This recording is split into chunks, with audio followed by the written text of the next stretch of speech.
out there listening, come out and support your Lady Eagles next Tuesday, Friday, and Saturday. So, I mean, we'll see how tonight goes, but it could be a good matchup. Absolutely. I mean, I'm already getting the shakes thinking about sectionals, but first we got a few more regular season games to get through. This one at home against Northrop, and then I believe we travel to New Haven to face off against the Bulldogs Friday?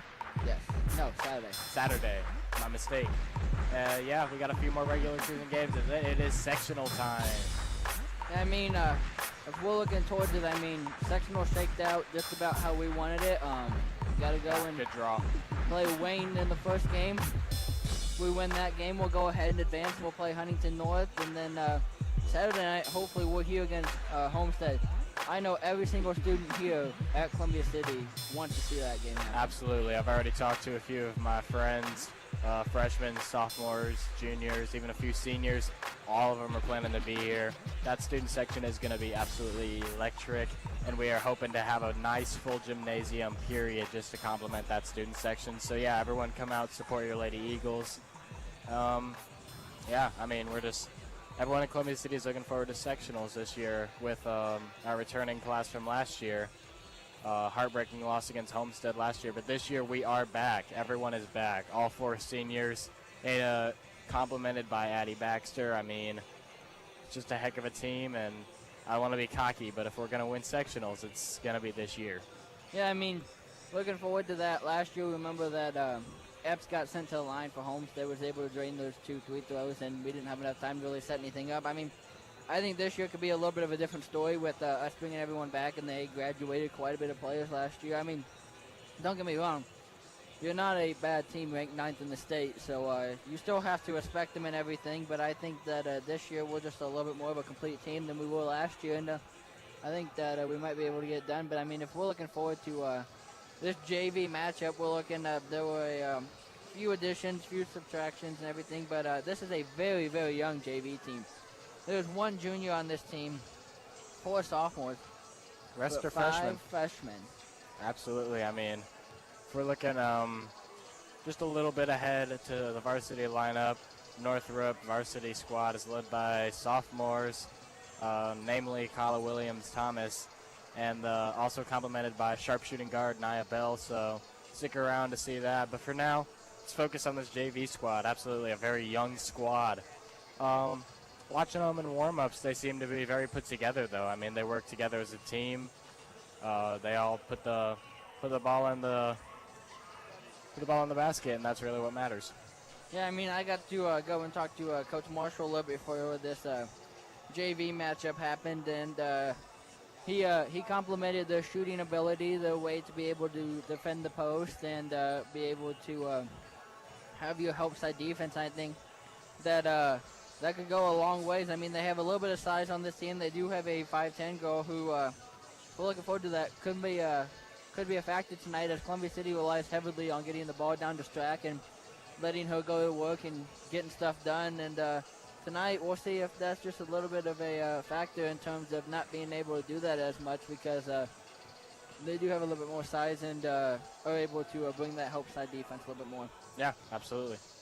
I mean, he was talking about that they're able to shoot the 3, being able to work from the inside out, which is what a good team has to be able to do if you want to continue to compete in high school basketball. And I mean, you have to give props to the varsity head coach Jackson, as she has just built this school into a entire system for her to have the players start playing in a decent setting and everything, and just being able to play the game that she wants them to when we get up to a varsity time. So, I mean, as we're looking forward to tonight's game, we're hoping that it's a close one. If not, we want Columbia City to be on this end, but it could be a good one here, as good test right before sectionals, good test right before anything would happen in the postseason, and maybe boost our strength of schedule just a little bit. Yeah, that's something that we were talking about a little earlier off radio. We were wondering if Columbia City pulls off the dub tonight. We were wondering if that could toughen up our strength of schedule, make our win-to-loss ratio a bit more impressive when you look at our strength schedule. I mean, right now, what is it, 26th?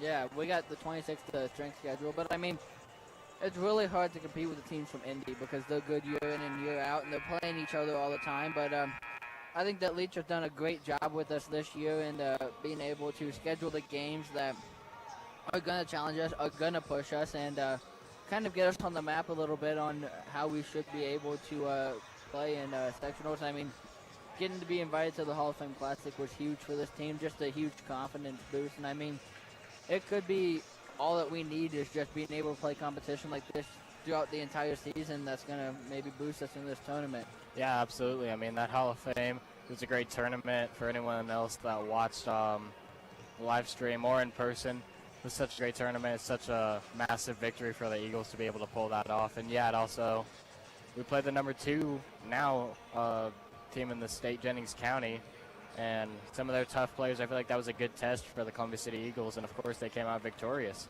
So yeah, I mean, they have a Miss Basketball candidate on that team, and she's great. But I mean, Coach Shields talked about it week in and week out that this team is something that she's proud to have, and she's proud to be coaching and everything. And then she's also alluded to multiple times after games that the student section is a huge factor. And I mean, I would agree. Columbia City just likes to go and support their girls basketball team, and I mean, to have 40-some students at a 2-hour away game just attests to how invested we are in the sports program this year and how willing we are to support the sports program and be willing to do that. And I don't think it's going to be anything less during sectionals with it being here. Oh, even more than that Hall of Fame. I mean, you mentioned 40 students. I would say we're going to push 50 during sectional time. I think we could push 100. I mean, that's what we were pushing last year, and it was at Huntington North. So we'll see. But I mean, hey, if you're a student watching, if you're a parent of a student watching, mark off next Tuesday, Friday, and Saturday. Be here. Come out. Support your Lady Eagles. It's going to be an electric environment. Absolutely. I mean, as we're getting ready, we'll hit you with some starting lineups here starting now. Starting for your Lady Eagles, the usual 5. Number 12, Olivia Kidd. Number 20, Tora Holler. Number 24, Claudia Strack. Number 30, Eiley Payne. And number 34, Sydney Moore. Yeah, I like how Marshall has just been willing to stick with that same starting 5 and letting them build as a team and build some chemistry. But who's Northrop got starting for us tonight? Yeah, coming at you with the Northrop JV starting 5. Number 1, Denia Hopkins. Number 10, Marion Wiss. Number 20, Nehemiah Anderson. Number 22, Divine Bledsoe. And number 50, Destiny Wallace. Yeah, I mean, if you're looking, there's a few write-ins. We've got Shania West and Miracle O'Neal, who were write-ins for this game. So we'll see how many goals actually touch the floor from tonight, but he's got 11 available to him tonight. Yeah, well, I'd like to share a joke that you made before we got on air. Something like a hockey rotation. He's just going to be putting in line after line, putting throwing everything he has at this JV squad. But we'll see what. Well, it could benefit him tonight. I mean, being able to throw fresh bodies could be the difference in this game. I mean, Columbia City does have 9, so we can continue to throw a few fresh bodies, but they got a few more that they can keep fresh, and we'll see how tonight's JV lineup goes. Yeah, we'll see what Coach Marshall decides to do, and also what Northrop JV coach Wiss decides to do as well. Yeah, should be an interesting game, though. As we're getting ready for this game, I mean, Coach Shield looks like she's going to take this JV game just as serious as anything else. I mean, she's down there wanting her girls to do well and everything. I mean, this is going to be the last test that they're really going to have this season, because if we're looking towards this New Haven game, our varsity is 40-point favorites. Yeah, I mean, still, come out and support those Lady Eagles over at New Haven, but honestly, I wouldn't blame you if you just stayed home and avoided the tough road conditions and watched it on live stream, because either way, I would like to say it's not going to be that much of a contest against the 2-18 Bulldogs. Yeah, I mean, if we're looking towards this, they really went with a smaller starting lineup. Their tallest girl is 5'10", but it's not a huge 5'10", so we'll see if maybe some more is able to get into the wreak havoc and everything. And I mean, a little bit of a smaller starting lineup, so apparently the 5'10" goal is obviously going to be on track. We'll see who they can have to guard Holler and all them, as they like to go to work down there in the base as well. Yeah. And we're getting ready to tip off. Northrop's going to end up winning this tip. They got it. Going to take it all the way to the basket. Put off the glass. Strong. Rebound is going to be tipped out of bounds off Northrop. It's going to be Columbia City ball. Is that a drama I see? We're going to have the band here again tonight. Wow, another pep band night. How many is that in a row now? 2. We already got a substitution here for Northrop, though. Wow. Not even 8 seconds into the game. Oh, boy. Columbia City's got in the backcourt. Going to bring it across half court. Met there by half-court defense. This near wing. Far wing, top of the key. Near wing. Just dribbling it back and forth and handing it off. Found the crease, goes in, up, off the glass, no good. Rebounded by Northrop. Northrop's going to hold it there. Columbia City's going to go with the full-court press. Effective. It really is. As Olivia Kidd gets a steal, puts it up. Yep. What's a foul? Wanted a foul there. Northrop's going to go bring it up. Going to be tipped from behind. It's going to be Northrop ball. Tipped. Because at first, it looked like they passed it to the ref, and I thought that was a little comical. Yeah, so they have a sophomore who's going to go ahead and run their offense here. Interesting. Oh, but it's important to note that is Marion Wiss, some relation to the coach, Andrew Wiss. Yeah, they're going to go get it down low. Too strong, rebounded by Columbia City. Got in the backcourt, looking to press it a little bit. Holler's going to dribble it down to the corner. Top of the key, far wing. Strack's going to take it in.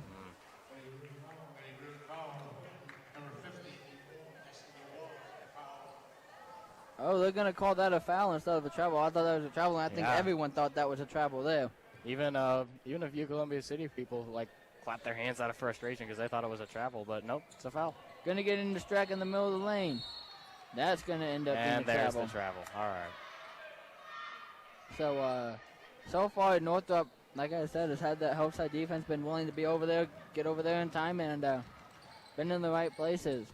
Northrop's got it at the logo, far wing. Holler's going to reach in there. Pretty aggressive defenses from both sides so far. I mean, looking like it's going to be another foul-filled game.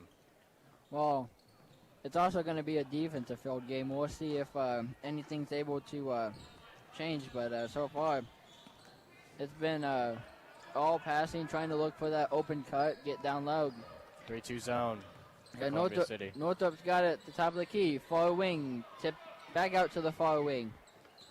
Top of the key, setting up the offense, near wing. Top of the key, out by the logo. Got it at the far wing. Gonna shoot a 3. Gonna be strong. Northrop goes there. Rebound's gonna be swatted out of bounds. That was good by Payne, just realizing that there was a goal over there and being able to swat that ball because she was wide open and would have been an easy basket right back up. Northrop gets it in, middle of the lane, off the glass, and scores. First points of the game by Northrop. Columbia City across half court. Gonna dribble to this near wing. Top of the key. Back to this near wing. Gonna dribble it in as Payne. Middle of the lane. Put it up. Foul. That was a nice move by Payne to try and lose her defender there. And that was also good defense by her defender to be able to stay with her and almost just get a clean block off of her. Yeah, so Payne's gonna go to the line for 2. Her first one's up. And good. Allie Payne put some points on the board for Columbia City. Yeah, her second shot's going to go up. It's going to be good. Northrop right now trying to get the ball across half court. Columbia City still going with that full court defense. They are going to get it across half court. Near wing, dribbles into the lane. Dumps it off. Shot's going to go up, going to be fouled. Nearly an and one, too.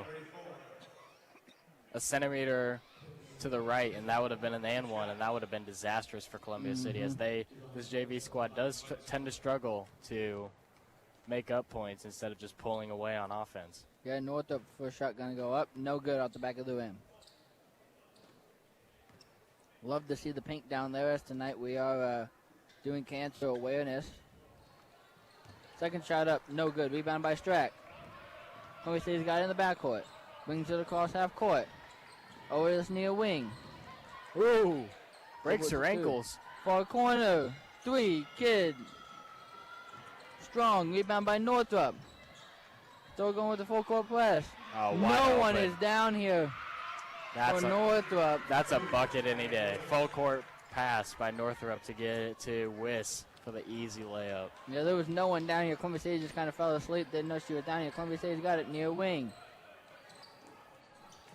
Top of the key. Far wing. And he's going to reset up the offense.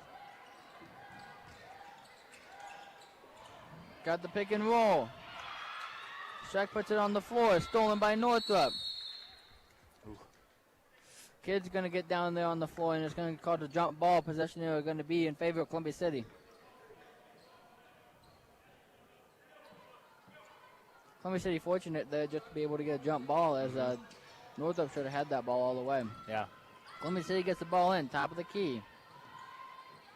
Near wing. Pick and roll. Pick and roll. Hadstrack overthrew, and Northrop's going to get it. Rebounded, stolen by Moore. Strack's going to go all the way in, off the glass, no good. Going to call a foul, though, and go to the line for 2. Northrop very visibly frustrated about that call. Mm-hmm. Yeah, I mean, Strack's going to go to the line for 2. That was good there just by Moore being able to steal that ball. Strack's first shot off the back of the rim, no good. Yeah, good defense. Northrop has made several substitutions, but here comes one of the first ones for Columbia City. Lacey Friend coming in for number 30, Eiley Payne. Strack's second shot, up. No good, rebound by Northrop. Still going with the full court press.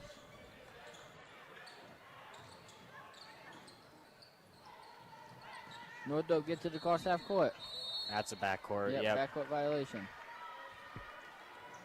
I mean, that wasn't tremendous defense there by Columbia City, but she picked it up in the corner, really didn't have anywhere to go except for the person behind her. Now with 3:17 left in the first period, your score is 4-2 in favor of Northrop. Holler's got it, gonna dribble it down the lane, put it up, no good, rebound by Strack, Strack's gonna put it up, no good, rebounded by Northrop.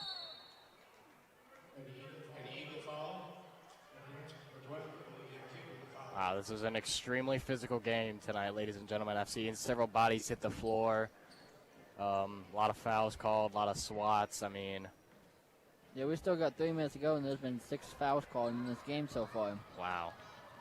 Yeah, Northrop's got it, gonna get it across half court. Met there by a trap. Gets it out to the logo.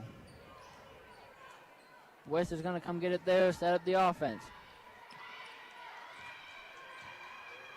Got it at the top of the key. Near wing, top of the key. Near wing.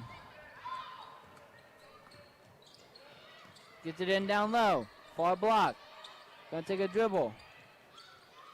Passes it out. Drives baseline. Shot no good. Short. Rebound by Columbia City. Good defense. Got it in the backcourt. Gets it across half court. Dribbles into the lane. Kid too strong. Rebounded by Strack. Strack up and good. And the foul. Northrop making some more substitutions.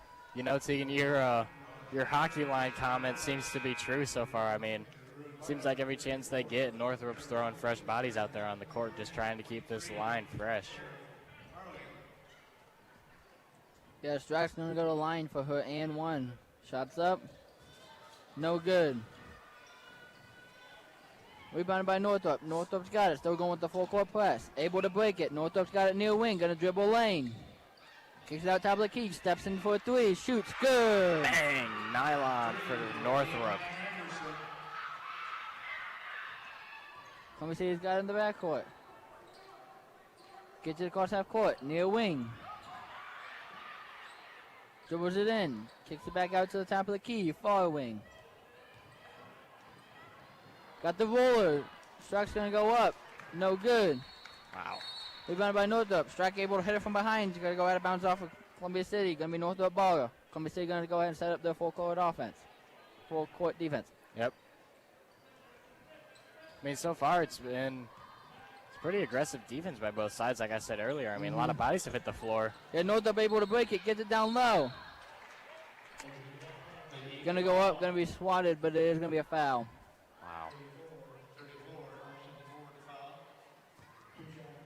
Coach Marshall looking to make a substitution of his own. 14, Keelan McMahon coming in for... Well, it's going to end up going in for more because if we're looking, that's 2-1 more already, and it's only the first quarter. Yeah. Yep, it is going to be more. Keelan McMahon, 14, comes in for number 34, Sydney Moore. And that's a little bit of a huge loss for Columbia City because she's someone who you're able to pass the ball in down low to and rely on her to turn and get the ball in the hoop. It's going to be no good. Rebound's going to go off the side of the rim. Northrop hits it out of bounds. It's going to be Columbia City ball on this near sideline.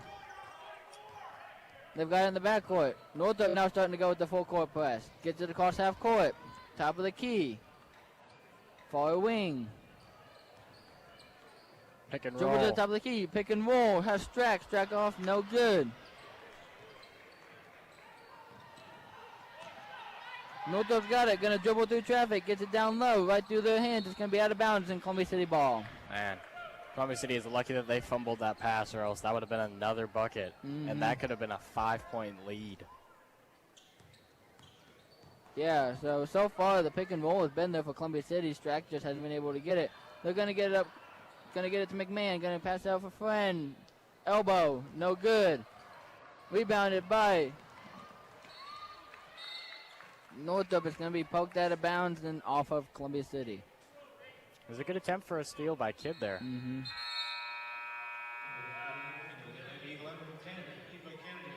And Eva Kennedy coming in for number 22, Lacey Friend.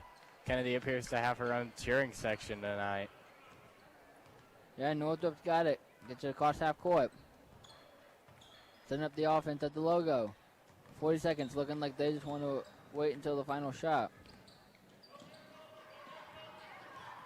Just passing it back and forth between top of the key and the far wing. Trying to shake a defender. Near wing. Back to the top of the key. Applying pressure is Columbia City. Gets it into the lane. Going to go off the glass. No good. Rebound by Columbia City. 14 seconds to go. Columbia City is going to pull up. Top of the key. Got that pick and roll again. Doesn't pass it to her. Holler's got 3 seconds, 2 seconds, 1 second. Going to shoot it. It's going to be no good. All right, and I don't know if you noticed, but Northrop was trying to make another substitution before that half ended, but you're going to have to wait till second half to get in. So far, at the end of the first quarter, your score is Northrop 7, Columbia City 4. I believe this is the first time in a while that I have seen this Columbia City JV squad trail. Well, I mean, Northrop's defense has been the answer so far for them, and I mean, Columbia City's JV just hasn't been able to really break that press so far, and when they have, they've had that pick and roll every time, but haven't been able to get the baskets out of it that I think Coach Marshall has won. I mean, it's been there, it's been open. Strack just hasn't been able to get it in. How quickly do we see Hauser if Strack continues to not be able to get the basket in? Yeah, I mean, the pick and roll is there. It's Claudia Strack is always ready to go. It's just it's always off the backboard or rejected at the rim. So if Claudia Strack can get those pick and rolls in, I mean, it's a game changer for Columbia City so far. Yeah, I mean, so far Columbia City's gotten their way on the offensive side of the glass. Just haven't been able to put the ball back up and in. And second chances have been that the offense has been there. The defense has been there for the most part. I mean, you held them to 7 points in the entire first quarter. Just not been able to really put very much points on themselves. And I think that's going to what has to change. Yeah. Northrop, of course, makes some substitutions before the second quarter starts. Yep. But one player has been in there the whole time, and that's been West. Yeah, she seems to be the leader of this JV squad. Yep, got the top of the key. Dribbles to the far wing. Gets it into the lane. Going to bully her way through. Off the glass. No good. Rebounding for Northrop. It's going to be a jump ball. That possession here is going to be in favor of Columbia City.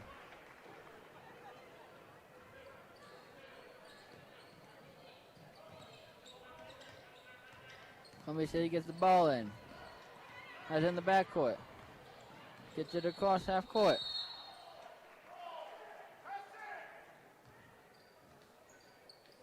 Marshall, very frustrated. Well, I think that how that play is supposed to work is you're supposed to pass it, get it to Strack in the middle. She's then supposed to pass it over to Holler. Holler was standing there calling for the ball. Strack decided she was just going to take it and end up double dribbling and turn the ball over. Northrop's got it. Got in the lane. Going to turn, shoot. From the elbow. It's good. Columbia City's got it in the backcourt. Met there by a full court press. Gets up to Holler. They got a 4-on-2. Holler's just going to take it in. Out the glass. And they're going to call a defensive foul. And she is shocked. Wow. Even Holler's shocked that that's a defensive foul. I mean, yeah, Holler's if you ask me, she totally lowered the shoulder on that one. But yeah, Holler's standing at the line chuckling a little bit after that one. So she's going to go shoot her first. No good. Saw her dad over there. Her dad didn't like that miss. Yeah. Gonna shoot her second. Up. Good. There you go. So Holler finally able to put some more points on the board for Columbia City. Yeah, Columbia City's still down 4 though. 6:09 remaining. The score is Columbia City 5, Northrop 9. Northrop's got it at the logo. Near wing. Back at the logo. Far wing. Far corner. Looking to get it down low. Far wing. Gets it into the block. Gonna bully her way off the glass and good. We have not had an answer for number 20 so far. Wow, she has 8 points. 8 of the 11. 9 points. Yeah, Columbia City's got it. Far wing.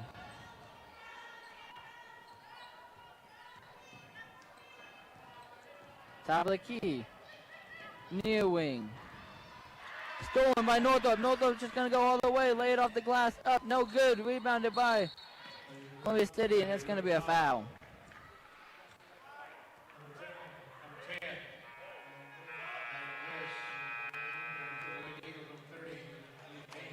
Payne's going to go ahead and check back in. For 14, Kayla McMahon.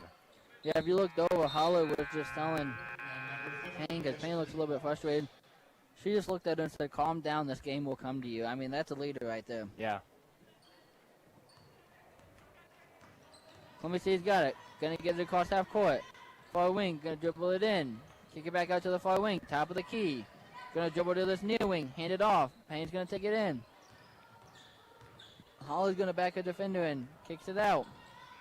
Kid's got it. Gonna take it all the way to the basket. Up, off. No good. Rebounded for Northrop. Gonna be tipped out of bounds off Columbia City.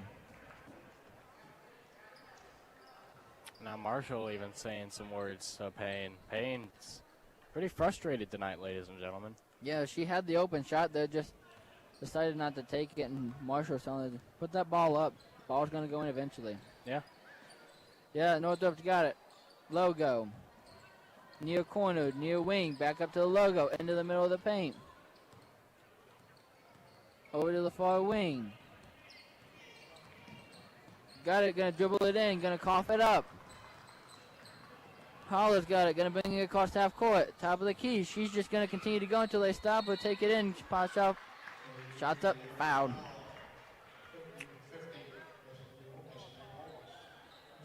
And Northrop making yet another substitution. Well, I mean, Northrop took 20 out. Is that who they're putting back in? Looks like it. Yeah, it is. I mean, we knew that they weren't going to have her up for very long with her having 9 of their 11 points. Yeah. Holler's first shot up. No good. Second shot going to go up. It's going to be good. Northrop's got it. 4:22 remaining. Your score, Northrop 11, Columbia City 6. Northrop's got it in the backcourt. They did eventually take out West, but only for a few seconds because she's coming right back in. She's going to check in. Give me jump ball. Possession here in favor of Northrop. West is going to come right back in. She legitimately went, sat, took a drink, and went right back to the scores table. I mean, looking at it, she could be a player here for Northrop coming up in a few years. If she's only a sophomore, I mean, she's a good point guard for them. Being able to control everything that she's controlled so far in this game, she could be a player here in the near future. Yeah, she's quite good. I mean, she's leading this JV team. I mean, as a sophomore, so it's about the average age for a JV player, but I wouldn't be surprised if we see her on the varsity next year. Yeah, but every single time they've come down the court, the ball has gone into her hands, and she's just taking control of it. Hasn't coughed the ball up yet. Has been nice and sound, and been willing to just do the things that her team asks of her and nothing more than that. So we'll see if that continues. But, I mean, so far she hasn't been able to keep her team under control and hasn't been a 5-point lead right now. Yeah. I mean, so far this Columbia City team seems to be struggling, both down low and outside of the line. Got to turn something around if we want to win this game. Yeah, it was a good adjustment there for Northrop, though, because that pick and roll has not been there since that last end of the quarter break and everything. Yeah, I mean, so far they've got to find something that's going to be open, because so far Northrop's defense has just been too stifling for them to be able to do anything. Alrighty, 4:12 remaining. Northrop's going to get the ball and got in the backcourt. Dribbled across half court. Got it to near wing. Bobbles it. Gets it back. Got it up at the logo. She's just going to take it all the way in. Misses everything. Misses everything, and they're going to call a blocking foul on that.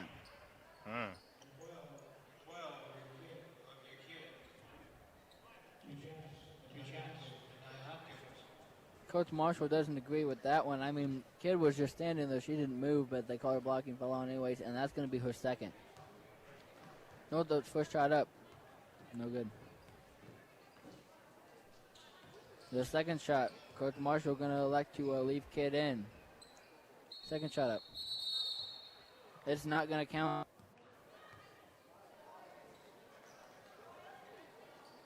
In, but Northrop went ahead and stepped in the lane for that one. It's not going to count. Killer. Yeah. Columbia City's got it in the backcourt. Brings it across half court. Got it at this near wing. Gets it over to the near corner. Back to the near wing. She's going to dribble it in. Gets poked away from behind. Holler's going to get it. Holler's just going to take it all the way up and off the glass. No good. Rebound Holler. She's looking for an outlet. Just has to put it right back up. Rebound Strack. Strack's going to go up with it. Going to get two. Wow. Strack's ability to get those fouls called is just, it's unmatched, really. I mean, I don't believe anyone on this Columbia City JV squad gets fouled as much as her. Well, her first one's up, and it's no good. But, I mean, if we're looking, fouls could start becoming the trouble here for Northrop, as there are 3:29 remaining, and they have 4 fouls already. Next foul, Columbia City's in the double bonus for the rest of the staff. Yeah. Strack misses both free throws again. Was she 0 for 6 tonight on the free-throw line? I assume so. Northrop's got it. Got it this near wing. Gets into the lane. Gonna put it up off the glass. No good. Trying to go and get it on rebound. Strack's got it. Gonna take a dribble. Passes it off. Columbia City's gonna push the pressure now. Got it at this near wing. Top of the key. Gonna pull it back out. Got it over to the far wing. Gonna hand it off. Dribble baseline. Has to pass it back out to the top of the key. Gonna dribble into the lane. Puts it up off the glass. No shot. There's going to be a foul, though, but it is going to put them at the line for 2. And Northrop making a substitution, and the player's antsy. I mean, she was ready to go in, but the ref the ref called her in and then realized that there were 5 fouls, so they got to go shoot 2. So after the first, she'll be able to go in. Yeah. First shot's going to go up for Columbia City. No good off the front of the rim. Northrop making another substitution.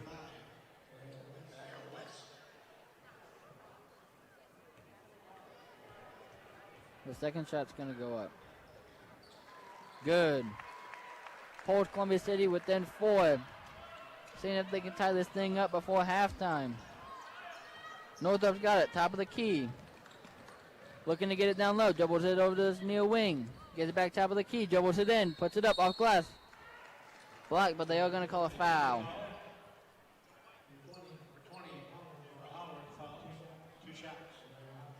Holler's going to get a foul, and that is her second as well. Marshall may have to make some substitutions here, or else he's going to be in foul trouble. Northrop's going to put their first shot up, and it's going to rattle home. High arc on that free throw. Second shot going to go up. No good. Rebound Holler. Columbia City's got it.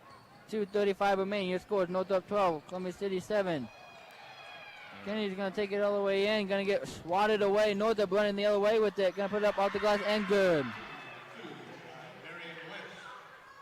And Coach Wiss for Northrop wanted to foul on that. Yeah, Holler's going to go all the way down. Puts up off the glass, wide open, just misses it.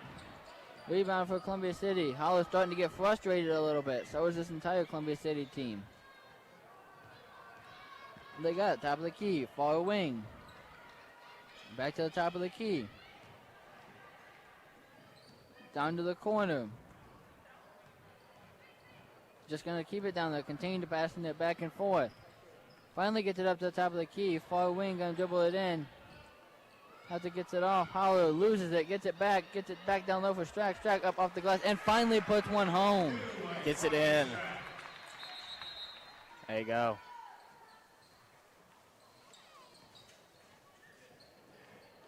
Gonna blow it dead. There's another player was trying to shoot. Gonna resume now, minute 40. 5-point game. Northrop's got it. Brings it across half court. Gonna stall it there. Gets it into the lane. 20's got it. Gonna bully her way back to the rim. No good. Call a travel on her.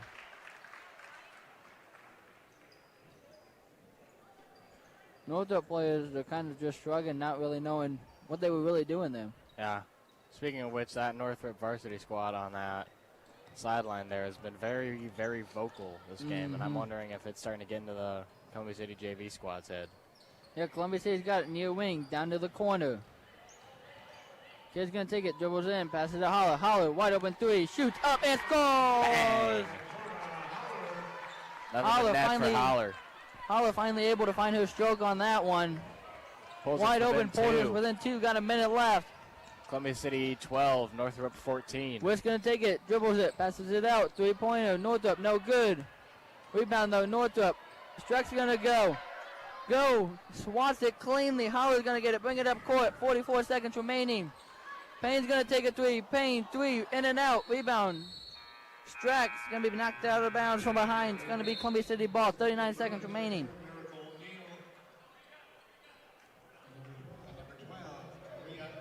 Northrop's gonna go ahead and make a few substitutions. Columbia City's gonna go ahead and inbound it. Holler on the inbound. Yeah, gets it in. 38 seconds. Holler's going to get another three attempt. Going to put it up.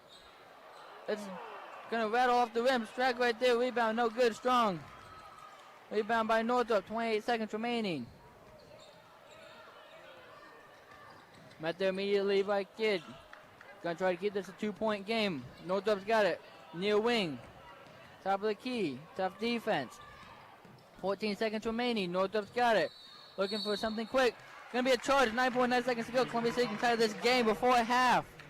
Or, with a three-pointer, take the lead after trailing 4-11. I mean, 7+ point lead for most of this quarter. Yeah, Columbia City's going to dribble across half court. Going to call a timeout.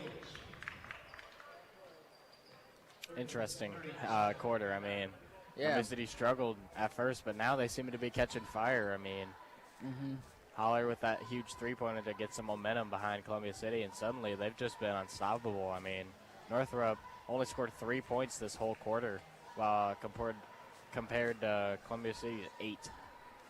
Yeah, I mean, we'll see what happens here in this final 6 seconds, what Coach Marshall's going to draw up. But, I mean, so far you got to be pleased. From being down 7 to only going into halftime, potentially down 2, maybe even tied or having the lead, you got to be happy if you're him. Absolutely. I mean, Marshall seems to be hard at work trying to write up a good play for this JV squad, and Northrop already on the court, ready to defend. Yeah, I mean, we'll see what happens, but so far this gym is starting to get fuller and fuller, and it's good to come out and be vocal and stuff. Columbia City gets the ball in, 3 seconds to go. Gonna get it over Holler. Holler's gonna have to go shoot a three. Doesn't get it off in time. Not gonna get it off in time. So at halftime, your score is 14-12 in favor of Northrop. Yeah, I mean, Holler had a wide open shot, kind of hesitated there just a little bit, and wasn't able to get it up and in. Yeah, I got some halftime stats already. So far, your leading scorer for Columbia City is Tora Holler with 5 points. Claudia Strack follows closely behind with 4, and Eiley Payne has 2. Eva Kennedy contributing 1 lone point as well. Your leading rebounder so far for Columbia City is Claudia Strack with 6. Tora Holler and Eva Kennedy follow with 3. Sydney Moore with 2 of her own, and Olivia Kidd with 1. So that totals to 12 points and 17 rebounds for this Columbia City JV squad so far. Yeah, what does Northrop got? Northrop so far.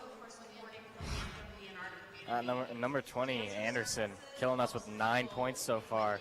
Wiss follows with 2 of her own, and Hopkins with 1 point from the line, totaling for 14. We do not have stats for individual rebounds, but so far, Columbia City is out-rebounding Northrop by 1. 17 rebounds for Columbia City and 16 for Northrop. Well, the difference so far has been the offensive glass. I mean, Columbia City has been able to get it into the offensive glass, but hasn't really been able to do much with it. So we'll see if that becomes a factor here in this second half, if we can get hot, just starting to be able to put them offensive rebounds back in. But so far, we'll see. I mean, the student section is already 3 rows deep, and we are just halfway through this JV game. We could have a good student section here tonight. Yeah, I mean, so far it's filling up. A lot of pink. That's what we like to see, our students participating in that theme. There are a few lone stragglers that are not wearing pink, but that's all right. We accept everyone at the Birdcage. So, yeah, if you're a Columbia City high school student, come on out, join the Birdcage, and cheer for your Columbia City Eagles. Yeah, I mean, although as we're looking forward to this matchup, it should be a good one. Good test for Columbia City. I mean, Northrop is no team that you can really start looking past and everything, and we'll see what they choose to do tonight. But so far, looking like it could be a good one.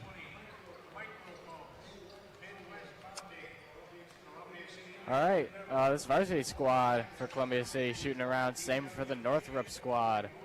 As I mentioned earlier, Northrop is a pretty young varsity squad this year. A lot of sophomores, but there's also a few seniors on this squad that'll be leaving. So far, this Northrop squad is led by Kyle Williams-Thomas, averaging nearly 17 points a game. Actually, over 17 points a game, about 18. And as a sophomore, that's scary because she still has 2 more years with Northrop. She could be averaging over 20 by her senior year. Well, actually, this team isn't led by her. This team is led by Swin Jackson.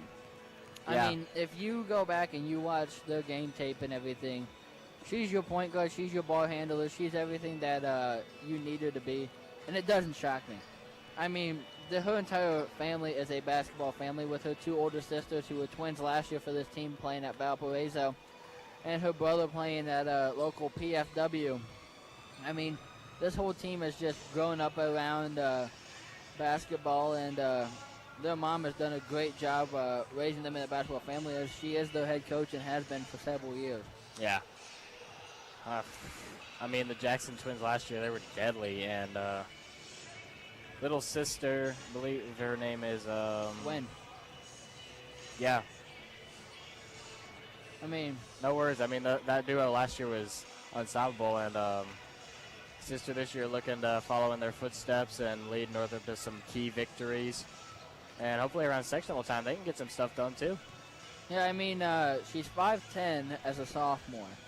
I mean, coming up with you playing the point guard at that height, and with the amount of control that she has had within her game and everything is just impressive, and it's going to be very scary to watch her grow up as a young basketball player. Yeah. I mean, they also, like I mentioned, they have a sharpshooting guard and senior Nia Bell. We were commenting earlier about a different shooting form that she uses, but it seems to be very, very effective, as she doesn't look like she's missed a shot during warm-up so far. Well, I mean, she grew up through, if you're a longtime Columbia City fan, you should recognize that name, as she came through our program playing in middle school over at Indian Springs, and then just before she hit high school, she decided to transfer out of Columbia City's district and go on over to Northrop. And I mean, it was kind of a shock for everyone around her. She was supposed to be one of the good players going up here, and she was part of the senior class of the 4 girls that we have that never lost a game in middle school, and she started with that senior class and was supposed to go up with them. But I mean, you got to think that she saw the writing on the wall as she had Addie Baxter right behind her, knowing that her starting spot could be stolen by her. But I mean, nevertheless, Addie Baxter has just been almost near perfect for us this entire season. Yeah, absolutely. I mean, if you really think about it, Jersey Paul, who goes to Carroll in Fort Wayne now, and Nia Bell were a part of this senior class. How much more deadly would this team have been if those two hadn't transferred out? Oh, this team would have been absolutely unstoppable if those two would have transferred out. I mean, this team is already almost unstoppable. We have seen that throughout the season. The only thing that can stop us is ourselves. Yeah, and two things that we struggled with in some of our tough losses have been shooting as well as defense. And I believe that Jersey Paul's defense and Nia Bell's sharpshooting, I mean, I don't think there would have been a single flaw on this team. I mean, there still would have been flaws. And yeah, stuff, and I mean, yeah. I think the reason that those two also transferred out is because the chemistry was not there as what this team has. I mean, this team has chemistry.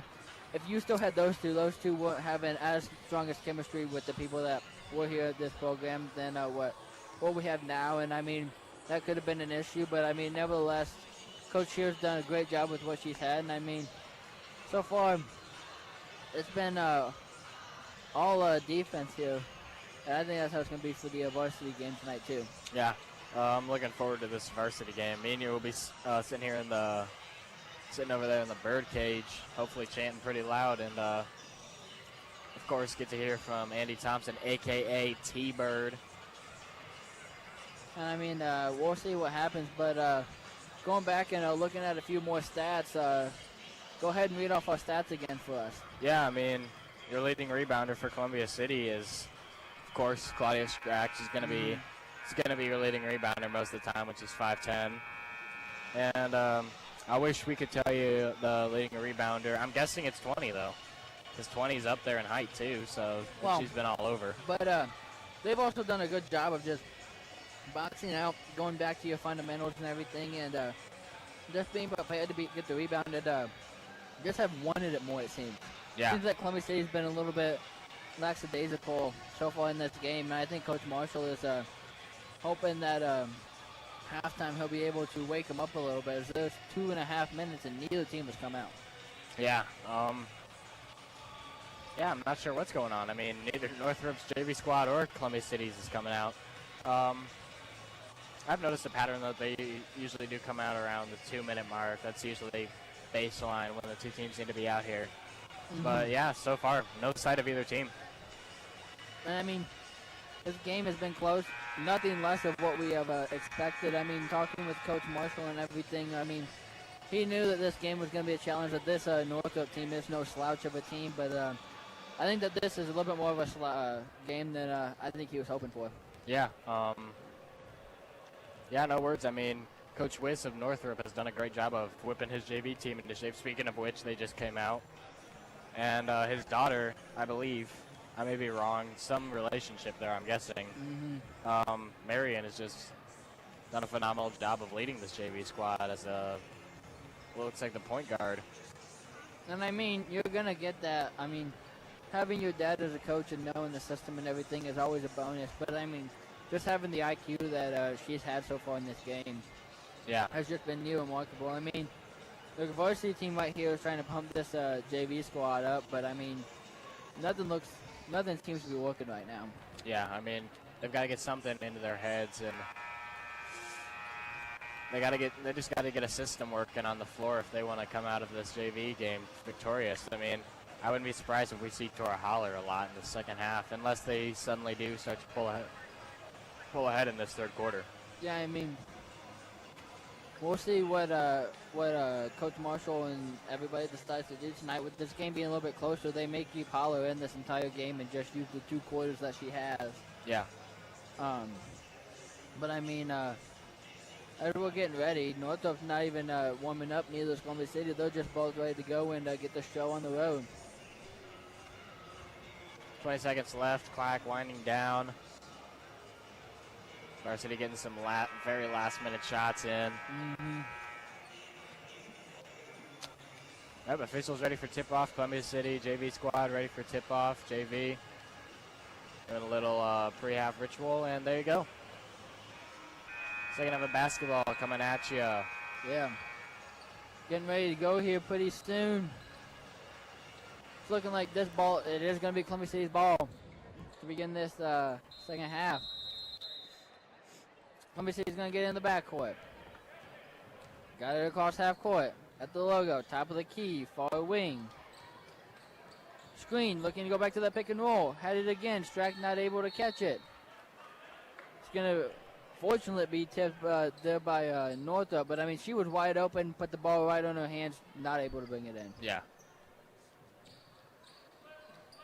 That's been killer so far. I mean, if she can bring in those passes, those are some easy buckets for Claudia Strack. Yeah, and I mean, Columbia City right there, just not able to bring that pass in, and got a 5-second call. Going to be a turnover. It's going to be Northrop ball. Northrop's got it in the backcourt. Get to the cross half court. Wow. It's going to go be a foul. I'm assuming it's going to be a defensive foul because she kind of stuck her leg out there. Yeah. And that's going to be her third. Wow. Marshall may have to make a substitution here because that's not a good situation to have somebody with 3 fouls at the start of the second half. But, I mean, at this point, Marshall's desperate and needs anybody she can get. Northrop's going to get the ball and go up. Bobbles it, comes back down with it, puts it back up, scores. Guess who? Number 20. Nehemiah Anderson. Columbia City's got it, top of the key, near wing.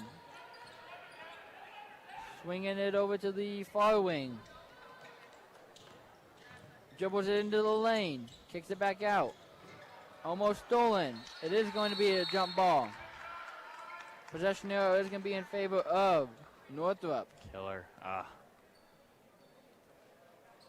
I mean, this Columbia City team just hasn't really found the energy and the effort that they've needed so far to do much in this game. Yeah, and Northrop seems to be taking advantage of that. Yeah, Northrop's got it, top of the key, over to the far wing, just going to dribble past everyone, puts it up off the glass, no good. Rebound, knocked out of bounds, it's going to be Columbia City ball.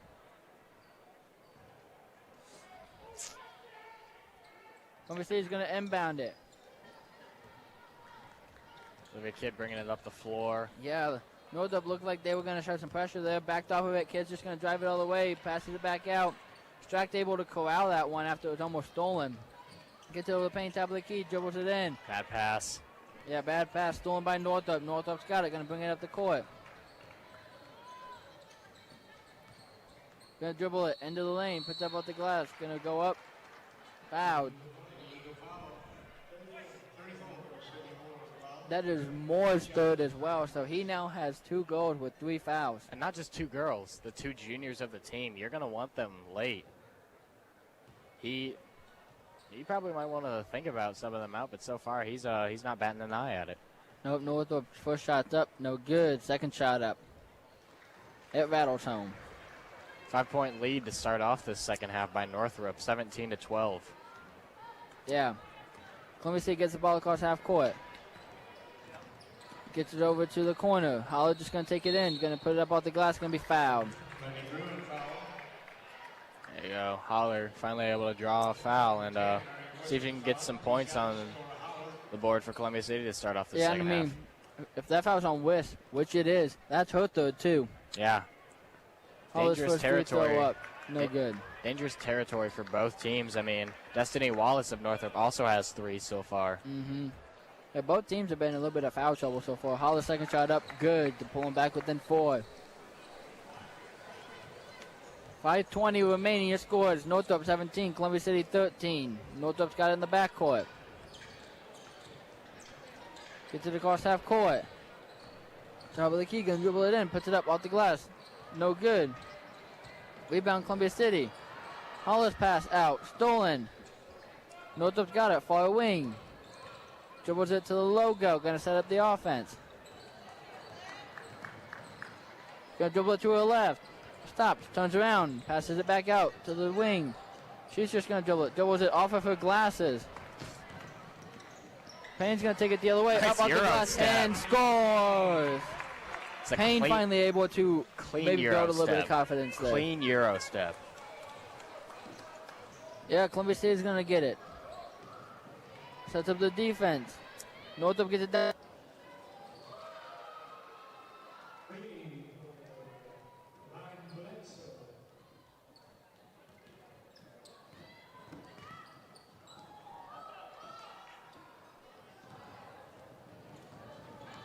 Northrop's got it. Wing shoots a three.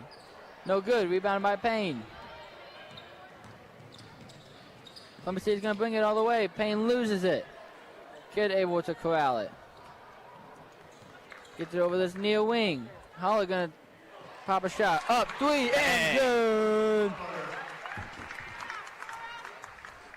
Pulls back within 2. Yeah, that three right there by Tora Holler was clutch. She had her hand in her face and was still able to make that one go down. Ooh, the fake handoff, gonna dribble it in. No one there, off the glass, no good. Rebounded. Jump Gonna ball. end up in a jump ball. It's gonna be possession arrow in favor of Columbia City. Northrop gonna make a sub. Of course. Typical Northrop fashion, making some subs, keeping the bodies out in the...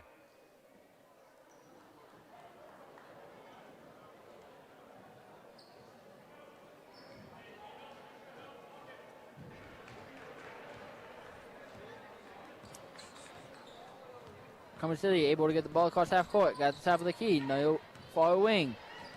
Back up to the top of the key. Kid's going to try to dribble it in. Passes it back out to Holler. Holler's going to take it. Double teamed.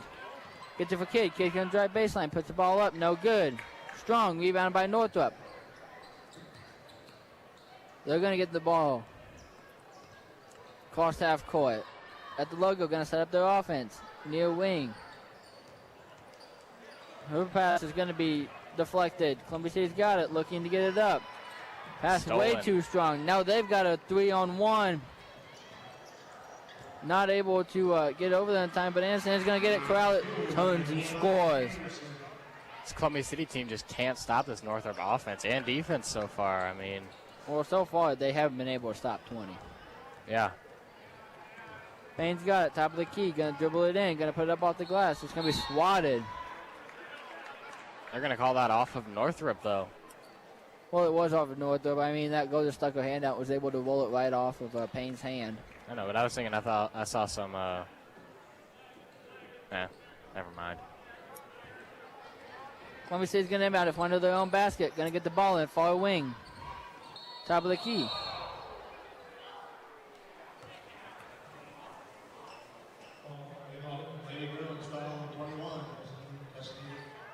Wow.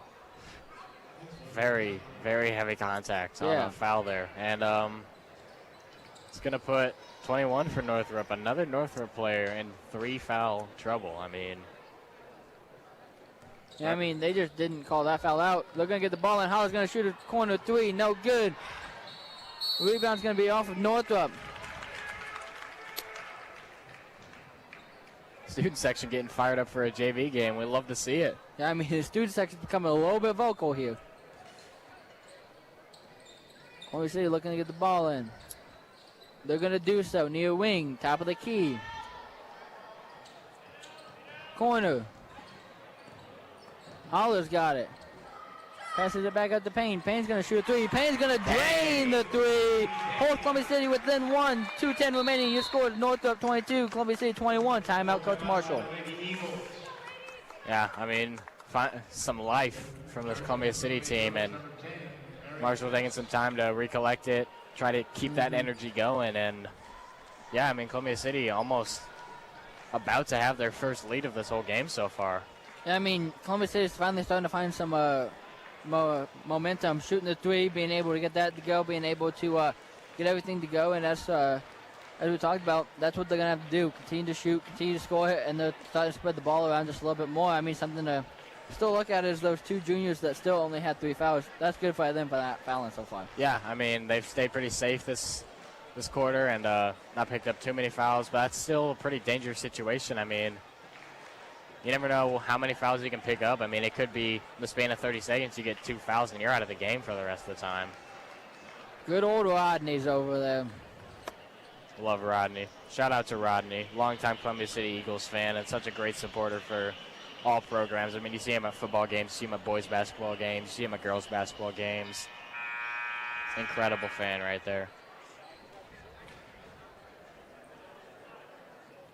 Yeah, Northrop's going to inbound the ball. Columbia City electing to not go with the full court pressure. Interesting. See what defense Marshall has written up for him. Yeah. Here we go. Northrop got the ball in the backcourt. Gets it across half court. Met there immediately by the defense. Gets it over to the far elbow. 20 just going to bully her way in, go put it up, and can't stop her still. She is hot right now, ladies and gentlemen. She cannot miss. Let me see, you're going to get the ball up court. Kid's going to go. And that's going to be her fourth, isn't it? That is. Yeah, and 34 for Northrop. Probably coming in for 21 to keep her out of foul trouble. Yeah, it's going to be 2 shots. We need both of these here from Kid. We do. We do. Her first shot's going to go up. It's going to be good. See, that's a key. That's a key. That's why you need some age on a JV squad, because then you have these juniors that can hit these clutch free throws when you need them, and not like inexperienced sophomores and freshmen on this team. Mm-hmm. Second shot up. Good. Still within a 1-point game. 1:47 remaining. Your score, Northrop 24, Columbia City 23. Northrop gets it. Cross half court. Over this near wing. Drove to the end of the lane. Kicks it out. Thinking about it. 20's going to take it in. Off the glass and still can't stop her. Unbeatable. I mean, she's taken so many awkward shots tonight, ladies and gentlemen, and they've all rattled home. Yeah, Columbia City's got it. Far wing. Top of the key. Far wing again. Going to dribble it in. Puts it up off the glass. Up and scores. The big kid rattles one home of her own. Yeah, 1:10 remaining so far. Basket's going back and forth. Columbia City needs to get a stop here. Northrop's got it. Cross half court. At the logo. Near wing. Top of the key. Far wing. Payne's going to steal it. She might have a breakaway. Up off the glass. Rattles it in.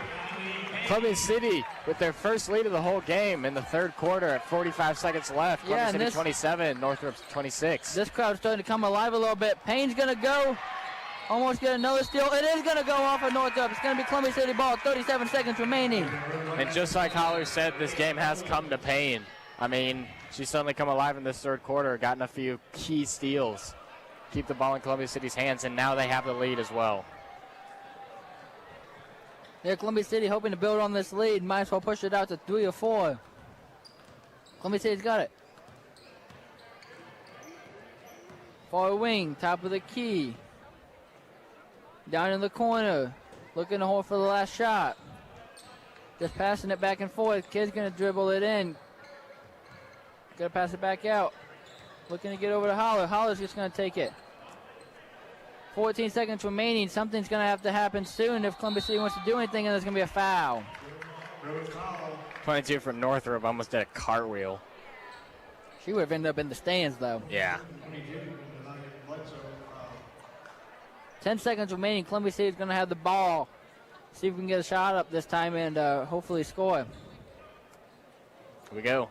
Columbia City's got it. Top of the key. Kid's just going to dribble it in. Gets it over Holler. Holler's going to shoot a 3. This would be huge.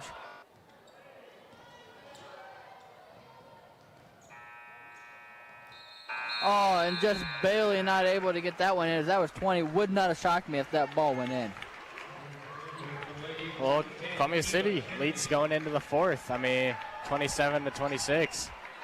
Incredible quarter by Columbia City to be able to come back. And I mean, let's be honest with ourselves. This game has not been pretty. This game has not been all that excellent. But Columbia City has just been able to grit things out when they have needed to most. But let's be honest. This game is also not over. I mean, it's only a 1-point lead. And 20 from Northrop, along with a few other players, seem to be getting pretty warm, along with Columbia City players getting warm.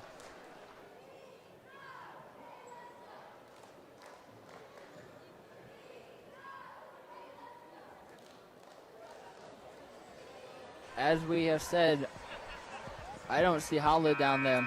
That could be huge for Columbia City. That could be huge.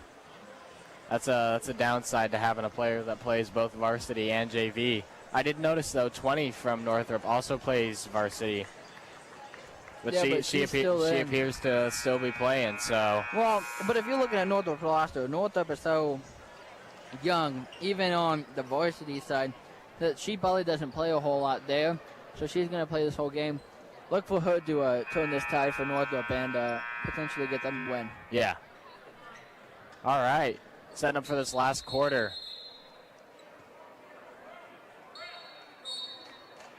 Oh, dang. Brown ball to start. Ball. Northrop's going to have the ball start this quarter. Columbia City leads by 1. Northrop able to get the ball in. Got it in the backcourt. Across half court. Gets it in. Looking to hit it with a slip pass. Gets it there, but has to pull it back out. Top of the key. Sets up the offense at the logo. Hands it off at the far wing. Dribbles it over here, near wing. Dribbles into the lane. Turns. Passes out to this far wing. Got it at the top of the key. Going to reset up the offense. Lockdown defense by Columbia City so far, and Marshall getting pretty proud. Yeah, Northrop able on. They're going to call a foul. Wow.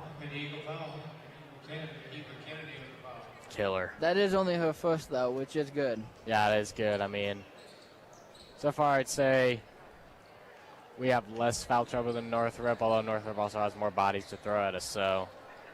Yeah. And there you go.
action for a little bit, but nevertheless, we're back.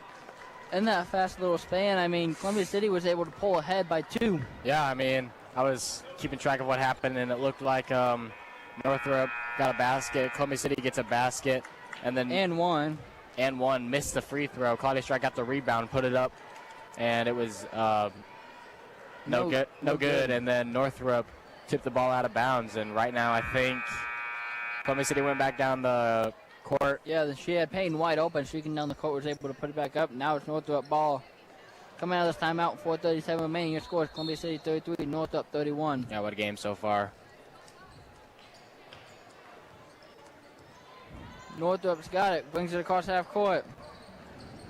Got it. Going to dribble into the lane. Blows by Payne. Payne's just going to swat down and.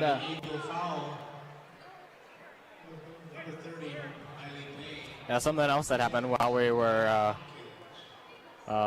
putting our system back together. This Columbia City crowd got quite vocal with this JV squad. I mean, that just shows how much support this Columbia City has.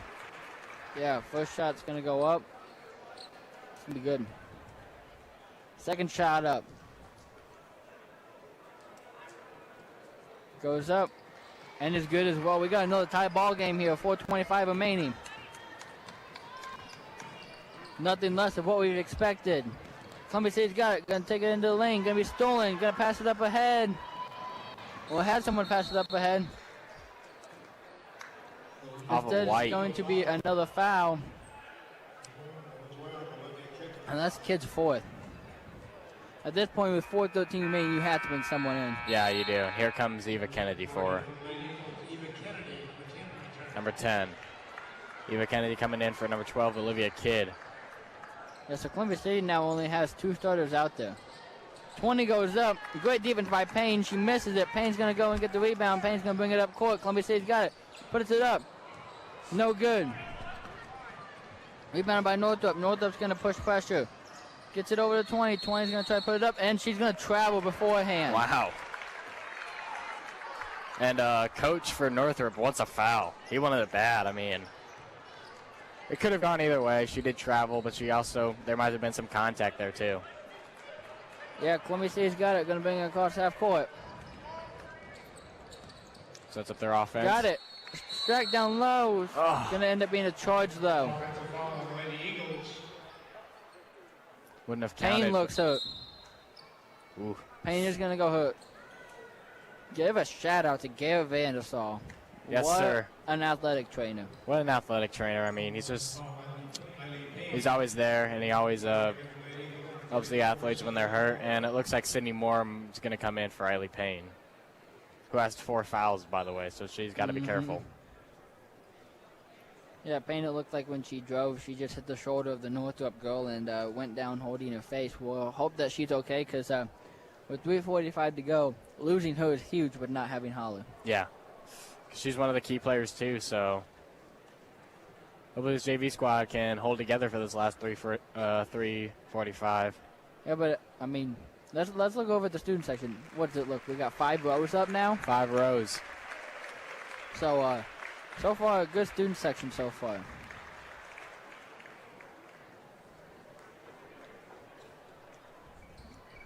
Payne holding her eye.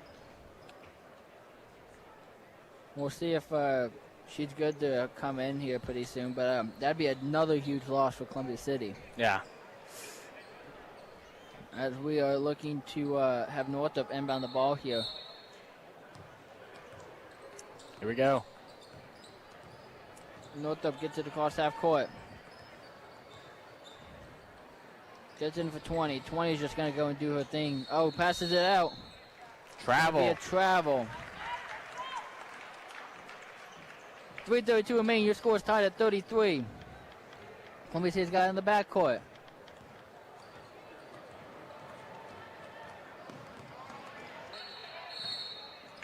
Gets it across, and she's going to reach. And if that is on 10.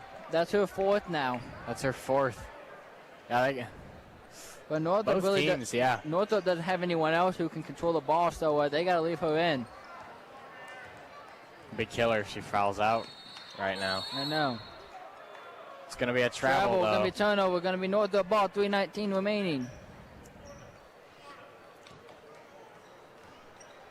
I don't think we've seen a shot on the basket for a while. I mean, it's just been turnover after turnover.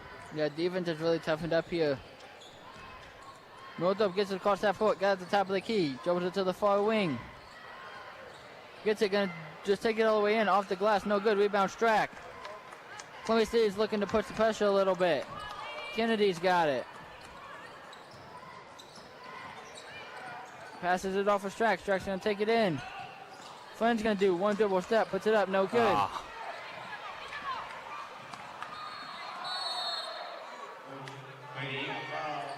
It is gonna be a foul, and that is what? Is that shooting?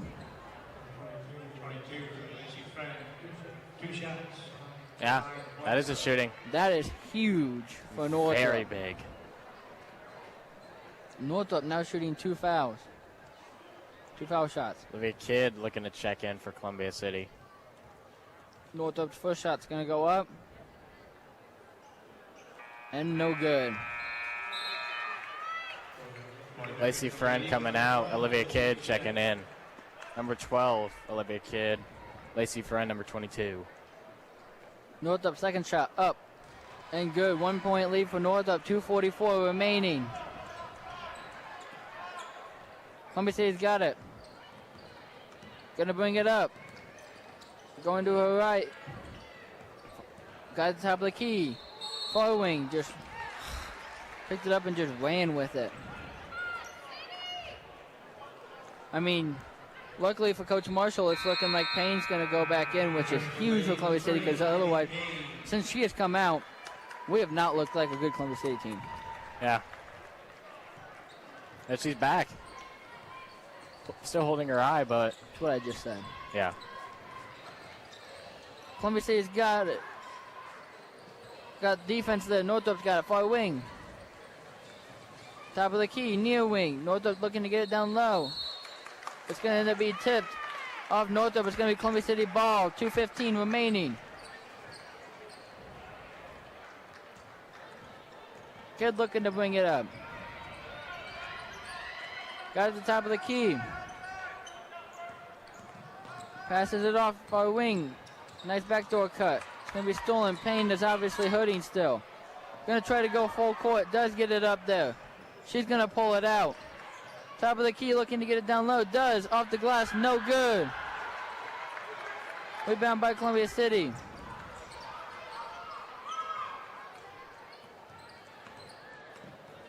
Strack's got it. Going to get it off of Payne. Payne over to the far wing for Kidd. Kidd's going to dribble it. Passes it off. Gets it Kennedy. Kennedy. And end of 2. You can't yell like that. Going to go ahead and shoot it.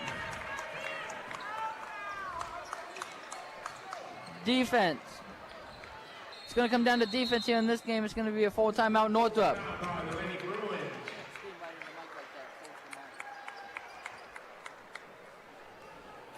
It's going to be a full timeout Northrop. 1:17 remaining. Your score is Columbia City 35, Northrop 34. That was going to be a 2 there by Kennedy. Still, that pulls Columbia City ahead by 1 point. 1:17 left. Although Northrop is in the bonus, while Columbia City still needs 3 more fouls to get shooting fouls. So any foul by Columbia City here is going to put Northrop at the line for 2. Yeah, I mean, that could be a dangerous spot here towards the end of the game with 1:17 remaining. I mean, you want to be able to foul, you want to be able to play aggressive, but so far Columbia City is not going to be able to do that with the amount of foul trouble that they're in. But meanwhile, Northrop still has 3 fouls to give, so that puts Northrop at a major advantage right now. I mean, we'll see what Coach Marshall elects to do. I mean, Northrop hasn't shot it great from the line. Do you put them at the line and prove that they can make the three throws, or do you just let them play it out? And I mean, this crowd's really starting to get into it here.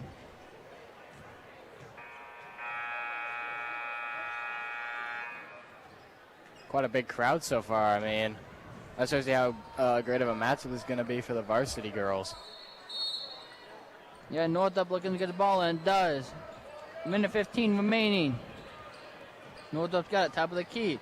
Gonna dribble it in. Go right in. Wow. Controversial foul call, and that's going to put Sydney Moore out of the game.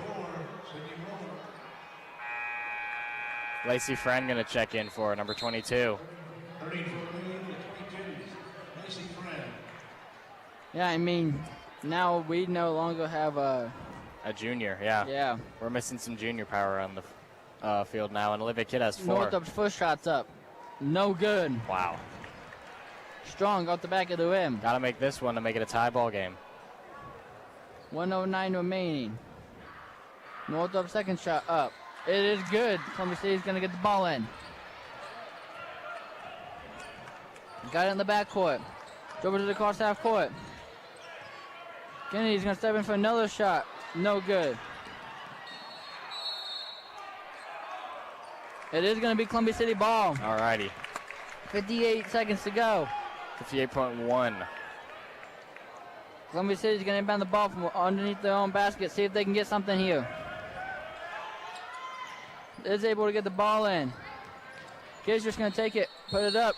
She's going to get fouled and she's going to go to the line. Here we go. This is like I said earlier, this is where having a junior comes in handy because she's been at these situations before. She's been at the line in close situations, and she won't crack like a sophomore or a freshman will. Yeah, her first shot's up. Good. She's got one more shot. We'll see what she can do with it. Second shot's going to go up. It's going to be good as well. 2 clutch free throws there. Going to be a 30-second timeout here for Columbia City. 53 seconds to go. If I'm Coach Marshall, my message is don't foul. Yeah, I mean, little update on Payne. She still seems to be in some very visible pain, but she is going to stay out there for the rest of this game. 53.2 seconds left. I mean, she's a very key defender for this Columbia City squad, so having her out there is going to be crucial in this last less than a minute.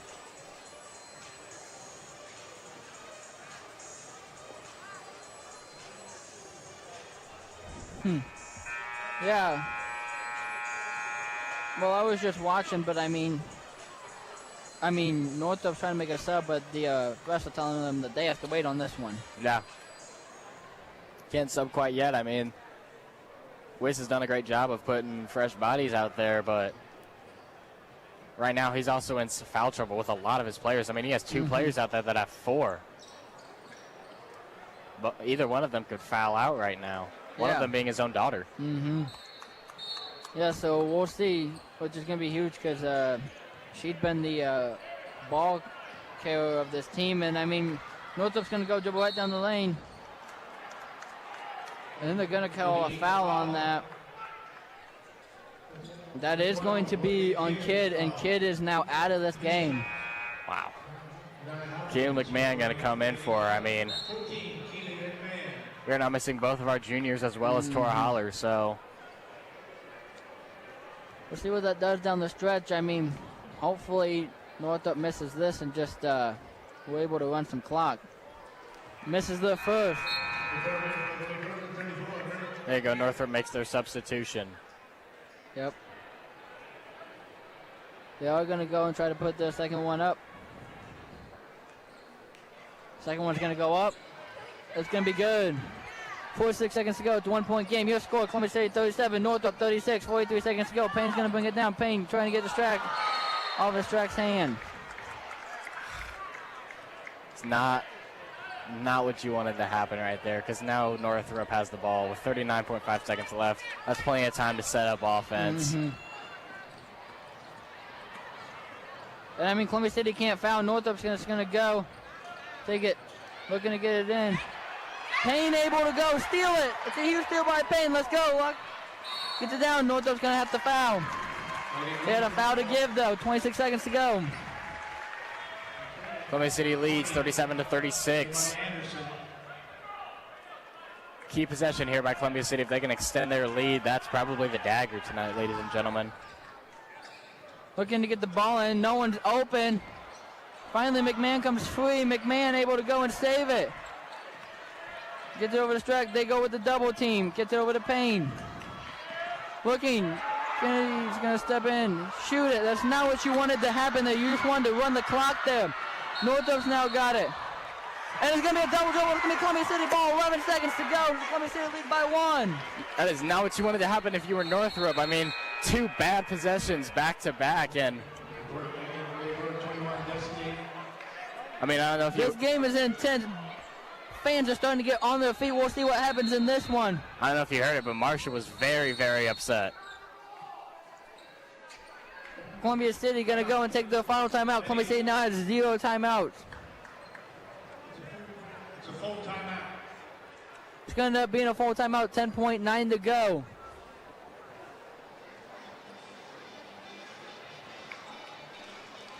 We'll see what Columbia City's able to do, but I mean, fans have gotten into this one. 1 point game, 10.9 seconds to go. If you're Marshall, all you got to do is get this ball in. I think this game's done. Yeah. I mean, if you can get it to Payne can probably weave through defenders and just run out this last 10.9 seconds. I mean, if you were Columbia City, though, Kennedy had the ball, 22 seconds to go. Was wide open. She could have just stood there and dribbled way more time off the clock. Instead, she decided to take a bad shot. Puts the ball up. I mean, she's young. She's learning. It's a great learning experience for a freshman especially. But yeah, I'm pretty at that point in time, all you really needed was just dribble a timeout, and she was looking for a little bit more, and not really what you needed there for Columbia City. Yeah, I'm sure that every senior, every junior on this varsity squad has had that humbling experience as a freshman where you make a mistake and coach gets mad at you. But that's honestly a learning experience. I mean, you know now Kennedy's not going to do that again because she knows what happens.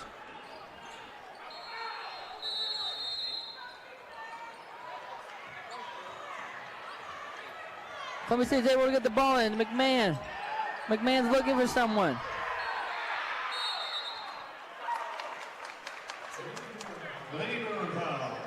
Northrop coach was not happy. He slammed his clipboard down on the ground because his team, he was yelling foul for about 6 seconds, and they were just standing there like they didn't know what to do.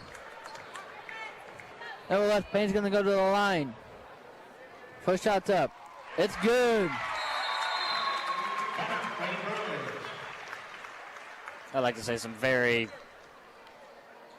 I mean, I don't want to use the word childish, but some very, childish behavior by Northrop's coach here. I mean, he's just. Well, that wasn't childish. I mean, that's what every coach. That's what every coach is going to do. I mean, you're yelling at your team to foul, and I mean, that you're looking some of the young and inexperienced, but I mean, when you yell foul, all you got to do is go and foul, and his team just kind of like stood there, looked at him, and like really didn't know what to do. Yeah. They looked young. They looked lost. I mean, put Payne at the line with 4.7 to go. I mean, now Northrop's at least going to need a 2. And with the time remaining, they may only have time for a 3. Yeah. And Northrop hasn't shot too great from the three-point line. I don't know if they've made a single one tonight. I think they've made one. They have not made one yet. It's been all down low here. One shot, Eiley Payne looking to make another one, force him to take a 3. Yeah, forcing them to then shoot a 3. Eiley Payne's going up. It rattles home. Northrop is going to end up taking a. This is going to have to be a full timeout for them. I mean, the fans have gotten what they have paid here for this JV matchup so far. I mean, if this is a premiere to the varsity matchup tonight, we are in for a treat tonight because this has been a very tight game. I mean, I think Northrop led first quarter, second quarter. Columbia City came back in the third, and it's been back and forth in this fourth quarter. And Columbia City has a 3-point lead now with 4.7 seconds left. I mean, if you're looking, Columbia City, if you're Coach Marshall, do you foul here? Because the only points that they could get then are 2. That's smart, yeah. I would probably, if I'm Marshall, I'm probably just saying foul, so then they send them to the line. They're forced to take 2, and then we get the ball, and we can just dribble out the rest of the clock. Well, and then, I mean, they also haven't shot great from the line either. Do you put it there and hope that they don't get the offensive rebound? Yeah, I mean, number 20 is still in for the, can she pull off something here? Number 20 still in for the Lady Bruins. Can she pull off something here? Send her team to overtime, or will this send an Eagles victory? You can hear fans behind me yelling, don't foul, but at this point, there might be something you want to do unless they're shooting a 3. Then just let them shoot it. Yeah. But nice here for Coach Marshall to go with the full court press, make them take as much time as possible. They are able to get the ball in. Not clean. Oh, shot. Barely went off the rim. I mean, she had a good shot there. Barely went off the rim. No good. Your final score from here is going to be Columbia City 39, Northrop 36. I mean, we got a few stats here, but got to get off here pretty soon. Yeah, I mean, Payne led scoring with 11, and Claudia Schreck led rebounding with 11. Anderson of Northrop led scoring with 17 for the Lady Bruins. Columbia City finished with 26 rebounds. Lady Bruins finished with 24. Out-rebounded them, outscored them. That's basketball, ladies and gentlemen. Yeah, so what a competition here for your JV matchup. Varsity here to follow, but this is Tegan. This is Tanner signing off here from Columbia City.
Tonight, listen as your Columbia City Eagles take to the court.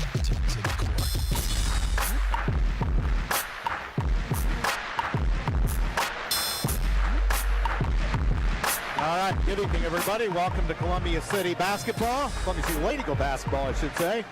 And Andrew Thompson, Matt Curry, as we have next to last game of the season. Fort Wayne Northrop, the opponent, coming in at 14-5. Although their key player, Destiny Craig, is out with an ACL. And so that's not helping their cause any, but still a formidable foe for sure. Of course, Columbia City going for victory number 19 on the season. Crazy. Yeah, it is, isn't it? Crazy. So, even get this mic to work a little better so I can hear myself, but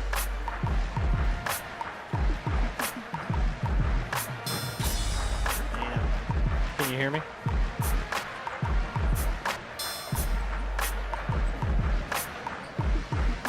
maybe up underneath. And we'll try to work on some things. There it is. There it is. Yeah. Yep. Okay. So hopefully that lasts. So anyway, we get the mic fixed there a little bit so I can hear myself. Thanks to Matt, Mr. Mechanic on the scene. Yeah. So this team not what they once were last year. Yes, last year was 73-69 over there in quite a ball game. Yeah. So the Lady Eagles just have to come out, stay strong, and take advantage of maybe Craig not being in the lineup. Yeah, and you know you don't have to worry about the twins either. So that is They're graduated. Yeah, they're at Valpo. Is that right? I think. So. And there's still another one of Katie Jackson's daughters. Swin? Is that her name? Swin. Yep. Sophomore. 25. Where is she? 25. So 25. look for her to be a go-to player. Sophomore? Yeah. Oh, point guard is sophomore.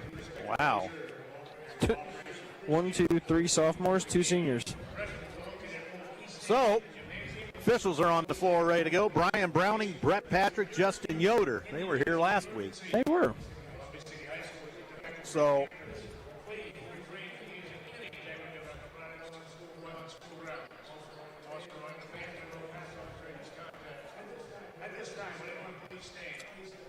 our national anthem coming.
All right, the national anthem here tonight.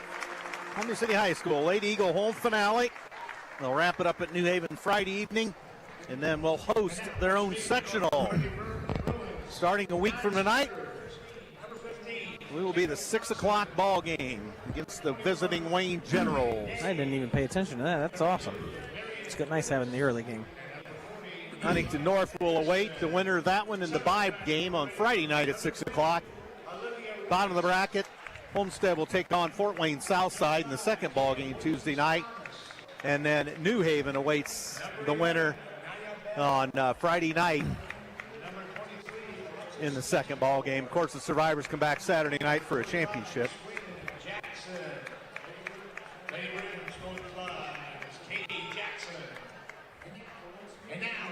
And the starters, Olivia Rice, Kayla Williams-Thomas, Nia Bell, Alexis Castader, and Swin Jackson. Coach Katie Jackson. And the Columbia City non-starters being introduced. And the lights go out. About everybody turns the lights out now. I like it. Yep. Henry Sheets gets the start.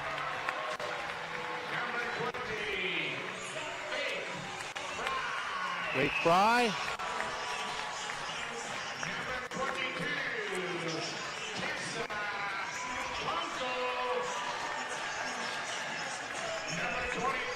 Tessa Taco, Molly Baker, and Addie Baxter.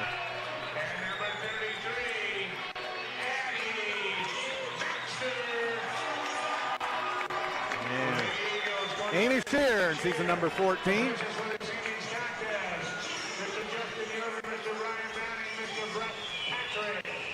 So again, Brett Patrick, Justin Yoder, Brian Browning, the officials tonight.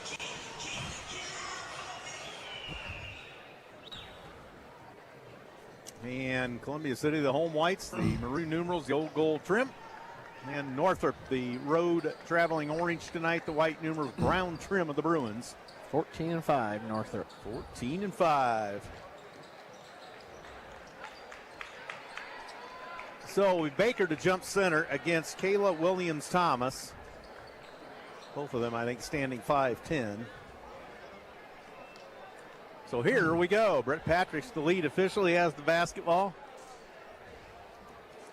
Making sure everybody's got their shirts tucked in and scores table is ready.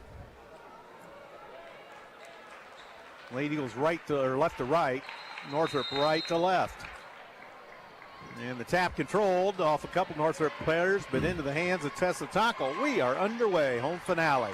But we're coming back for a sectional on our home floor next week. Tessa Taco, a fry, hands off on the fly. Sheets into the corner. Tessa Taco, a three, off the mark. Loose ball, Nia Bell of Northrop. And up the right side comes Castader, down low. They have a cutter to the bucket, but they lose the handle. Taco on the steal for Columbia City, lets the traffic clear, and she'll set it up. Down low, Baker. Baker kicks it back out. Sheets. Taco down on the baseline, Baker. Interior feeding traffic, Baxter. Kicks it back. Here's a Sheets three, rimmed out. Oh, Molly. Off of Baker's hands, and here they go quickly. As all the way in, they put it up, no good. A little strong by Williams-Thomas. Baxter had it stolen. And Baxter, nice job to impede Northrop from getting the basketball. As it rolled out of bounds, will be Eagle ball. This is rare. The other night, we almost had 10 points by now. Not tonight. No score. A minute gone. First quarter here at Columbia City High School. Baxter, high to the left side. All the way in. Backdoor feed for Baker. Knocked away by Northrop. Coach Shear not happy about that. And that's a ball out of bounds off of Columbia City, apparently. Okay. So, minute 15 gone. There is no score. Northrop throws it in. Back in the corner. Here's a long three. That's going to be an air ball. Baker corrals a loose ball. And here goes Baxter to Fry. Bingo! Faith Fry for 3 points. Yeah, we had like 15 points by now. We did. That was something against DeKalb. Oh, and Columbia City a steal. 3-on-1. Here goes Sheets. Lost the handball. Out of bounds. A little bit of a sluggish start, but the Eagles up 3-0. Good crowd on hand. Yeah. Eagles putting some pressure on. Williams-Thomas, lead pass into the front court. Castader tied up. Throws it in the corner and flushed out of there is Rice. Now Williams-Thomas right down central. Lost the handle, no good. Oh, my. Loose out top. Nia Bell, a three. That got partially deflected. And lead nice pass. Baker scores! Nice pass. Timeout, Coach. Jackson is not happy on the Northrop bench. Molly had to have gotten a finger on that because that was Yeah. very, very short. Yep. If the underwriters are in that thing tonight or not, flip that bag over if you can, partner. I'll see if the underwriters, I left them in there after DeKalb the other night, I thought. How about that? Look at that. Fresh from Waterloo.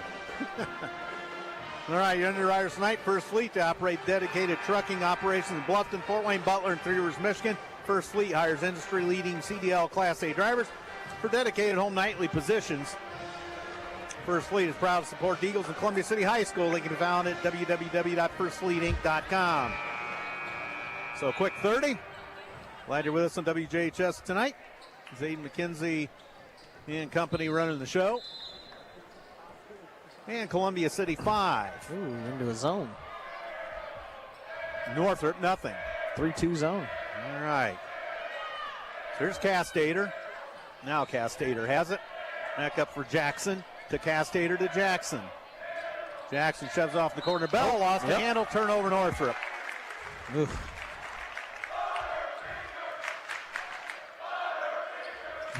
Butterfingers.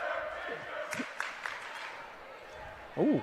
So here comes Tessa Tonkel. Stolen by Northrop. Williams Thomas. Check that. That's Rice. Oh, and there's the first foul of the game on Baker. 24, Molly Baker with a foul. Ran into the Northrop player who had stopped. Yeah. So here's Jackson. And check that. It was Castater. I'm going to get those two mixed up all night. They both look the same. Blonde hair. And steal. Baxter. Baxter. Oh, hit it. Moves the pass for on to fly for three. There we go. That is something in her face there, too. Holy cow. 8-0 Eagles. 3 minutes gone, and Nyabella three. Got it. Scored. 3 by Nyabella. Yep. Lenny Bruin foul. Williams Thomas the foul. Tripping. Number 5, Taylor Williams Thomas. Her first, team's first.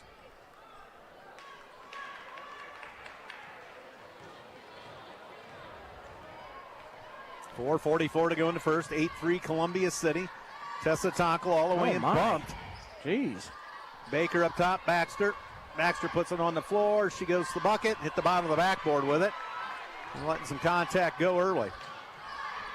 Oh. And there's Castater. Pulls up in the paint. Fires. Back iron. No good. Rebound Baxter. And knocked away out of bounds by Olivia Rice. 8-3 Lady Eagles. Coach Shear up on the prowl. And as is Coach Jackson.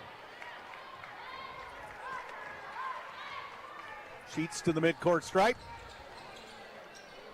Molly Baker, high left. Oh. Underneath the Sheets, and that got deflected. Sheets got it back. Oh, my.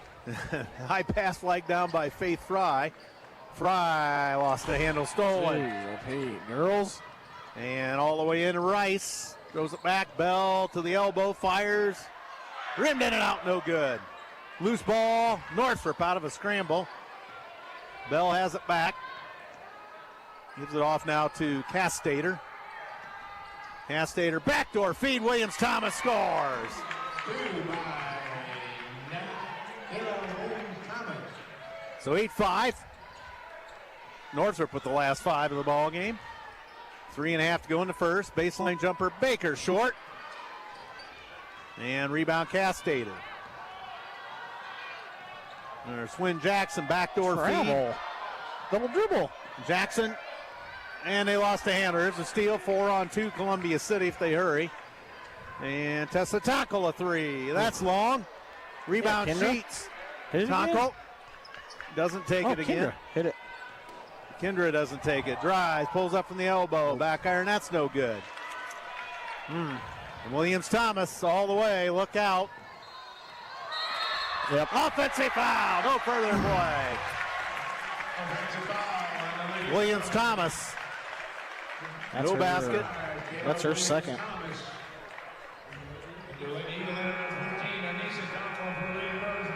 Tessa Tonkel takes another charge. Now, if I'm Coach Jackson, I'm disagreeing because she was almost all the way underneath the basket right there. Yeah. So if it's one of those, I think it's one of those where you count the basket and then it's a foul. Yeah. Right? It's not a wipe the basket off, I don't think. No, and we don't have the little circle. Right. Like they do in college or pro Right. or whatever. I think they need to add that, really. Yep. A lot of traffic underneath, colliding. There's several players. Anisha Tonkel, left elbow. She's shut off. Baxter. Now Fry. Baker's knocked down. Lost her shoe. And Sheets drives the baseline, kicks it across. Look. Here's an Anisha Tonkel three. That a girl. Bingo!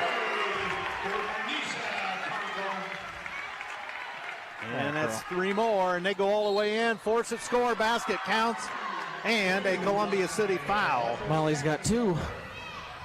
Got to get back. Stop the ball. Castater gets. Molly Baker, the Eagles, 1 shot. Alexis Castater. So Castater will shoot. The Eagles 22, Tessa Tonkel. Tonkel returns.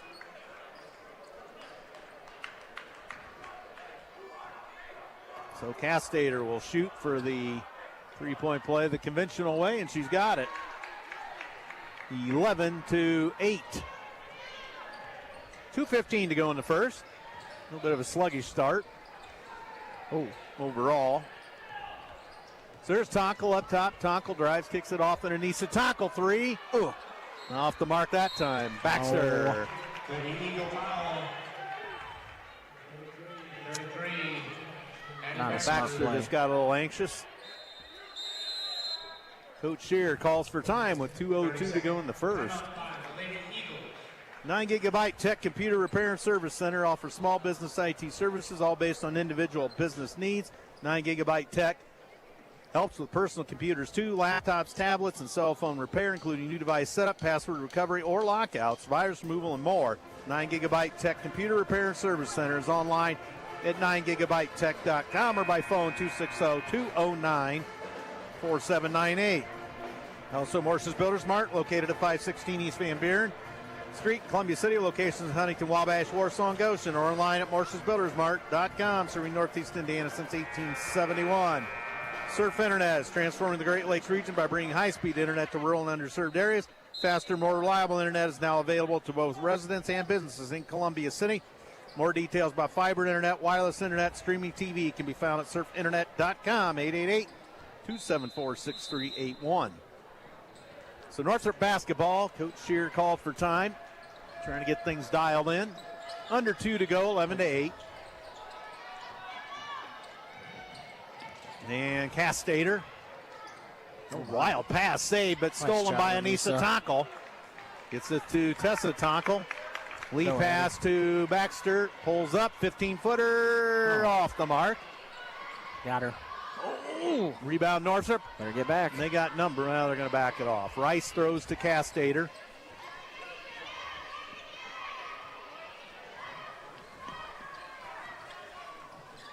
Castater dumps it down low, back door, and they score. Swin Jackson. Well, we've been beat on that same play about 3 times. And Fry. Score! Faith's feeling it. Feeder. 14-9 Eagles. Castater all the way in. Oh, yeah. Oh, Baxter got a hand on it. And here goes Jackson into the corner, up the wing now, as we have Day into the ball game.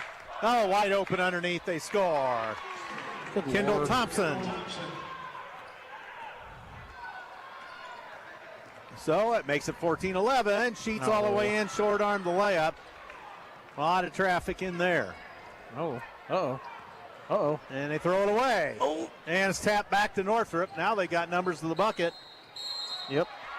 Offensive foul. Yep. Day gets the player control foul. It's an easy call. 21. Riley and Daniel. Nice job, Tessa. Referring for Red Eagles, number 10, Lady Ziliak. Get Kendra a little extended break here. Coach Jackson chirping at the referee, Brett Patrick.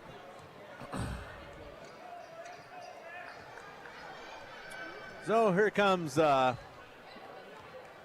Baxter, going to play for one. 15 seconds. Baxter. Anissa tackle. Air ball this time. A lot of time. Yep. They're going to be out of time. Oh, boy. It's an interesting timeout. Yeah, it is. With 2.8, there's not much you can set up. 30-second timeout. So quick 30.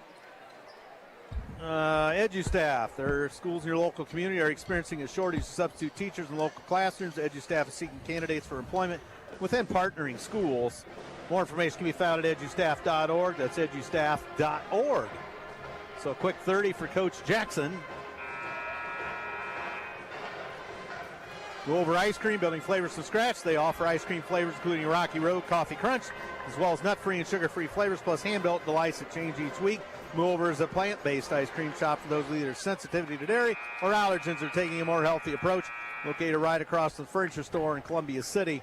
Now Moore is expanding where pints can be found. moo-over.com. So it's going to be Day to throw it in. Gets to half court, and they're not going to get anything done with it. Oh, you got to shoot it. Thinking that was a long 2.5. Yeah, it was. Oh, jeez. Turn it off.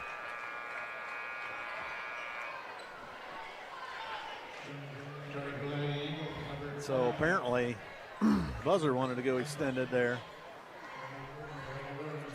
So, well, up and down quarter for the Eagles. Still maintain a 2-point lead, Matt.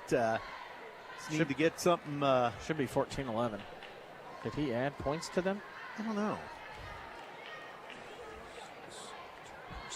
Oh, no, it's 12. So I could have swore it was 11. lead Eagles looking for some more fluid offense, I'm sure. Yeah, I mean, Northrop turned the ball over 10 times, and we didn't capitalize on it at all, really. We had 4 turnovers. But we just, I mean, whenever they turned the ball over, we just couldn't put it in the bucket. Nope. So, see if we can ratchet it up here. Imagine if they did have Destiny, Craig. They'd really be strong again this year. They're still a strong team.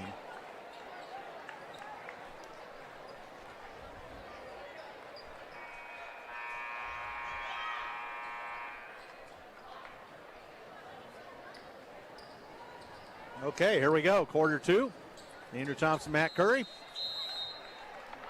Northrop basketball. They trail by 2 to Columbia City. Nia Bell picks it up in the backcourt for the Bruins.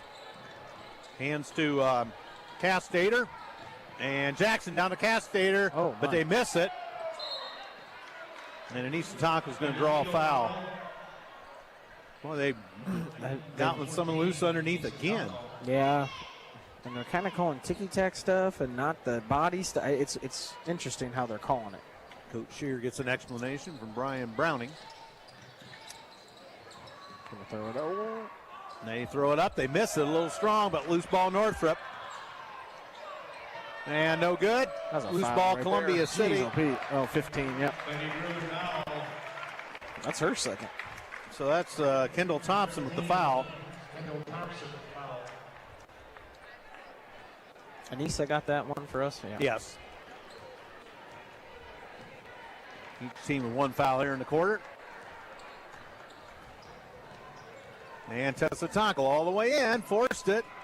No good. And Northrop saves it. See what I mean? The body there, but then it's, I don't know. It's interesting. So a 14-12 contest. Castater drives, kicks it off to Jackson. Still load up a 3 on the fly. That's long. Ziliak got knocked down as she's in the ball game. Going up. Nia Bell. Long. Oh, my. Phew. It's a little strong. Here's Baxter back for Columbia City. Nice spin move. Scores! First 2 of the second belong to Baxter. 16-12 Eagles over the Bruins. 6:42 to go in the second. And here's Thompson. And he put it up, score. 2 for Kendall Thompson. Kendall Thompson. Oh. Travel. Returning for Yep. the Lady Bruins, number number 21. Fry for Ziliak. Eagles, number 20, Faith Fry.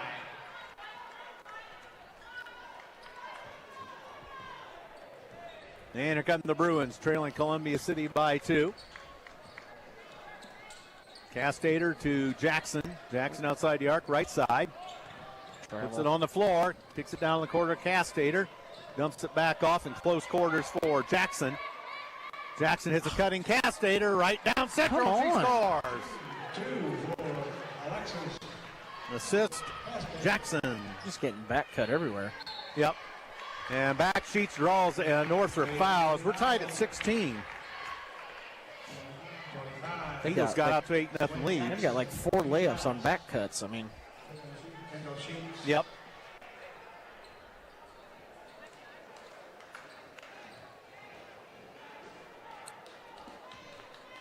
So 1:59 gone. Sheets to the free throw line for Columbia City. Rims it out. And another one for Kendra. Williams Thomas into the ball game with 2 fouls. Interesting move by Coach Jackson as Castater goes out. And that one rimmed out off of Baxter. goodness gracious, girls.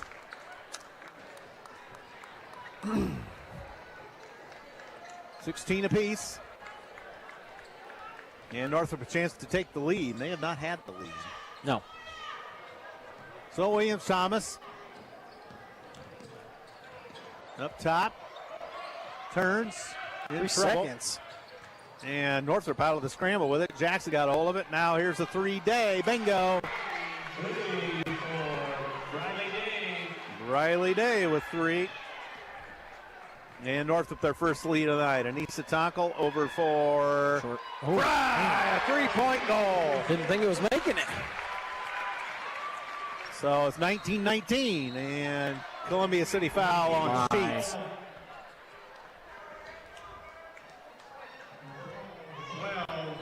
Kendall Sheets with the foul. Kendall Sheets with the foul. Or Kendra. He said Kendall, I think. He had me saying Kendall. All right. Williams Thomas to throw it in. Nia Bell underneath, gets it back, blocked back door, and they score. Riley Day all alone on the back door, and they lead by 2. Baxter lost the handle, got it back, lost it. Williams Thomas, Fry, or Sheets a foul. Oh, Kinder's got 2. All right. As the Columbia City faithful start to get a little restless. Castater. Ziliak's back for Columbia City. Sheets sets with 2 fouls. 5:05 to go in the second. 21-19 Northrop. Castater up top. Williams Thomas back to Castater. And into the corner, Bell. And tip pass, but they still get it. Day back out to Castater. 4:45 to go. Williams Thomas. And up top, Day, a runner, off the mark this time. Loose ball off of Anissa. Whoa.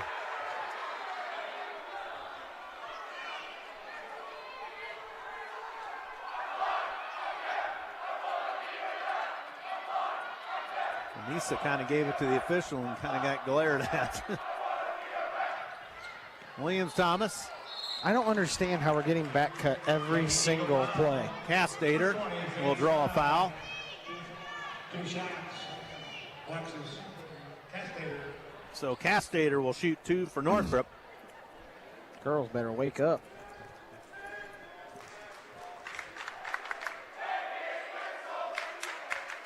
Castater scores.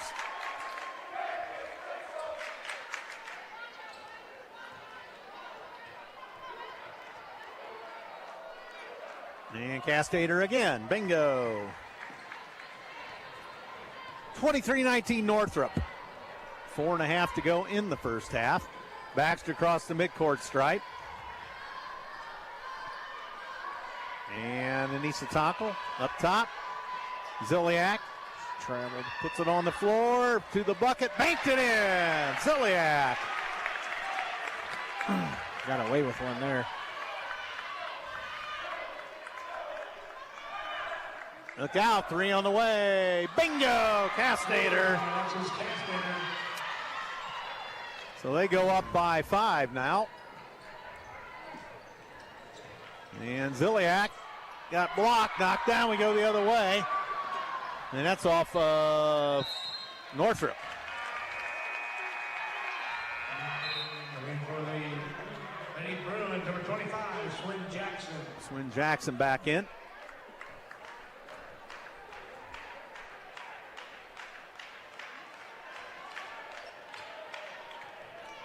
.347 to go in the first half. 26-21 Northrop. Baxter off for Anissa Tonkel. On who? Tessa. 22. Faith. Or Faith gets Faith. it. No, he did say 20. It looked like Anissa or Tessa put her hands up. So Faith has 2 now. I think they got the wrong one. 20. I think he's going to give it 20. That's Faith's second.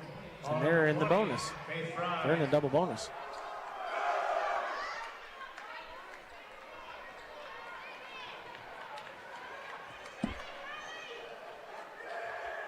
So they get something cleared up at the scorers table. Player control fouls, not Right. shots. Yep. 3:38 to go in the second.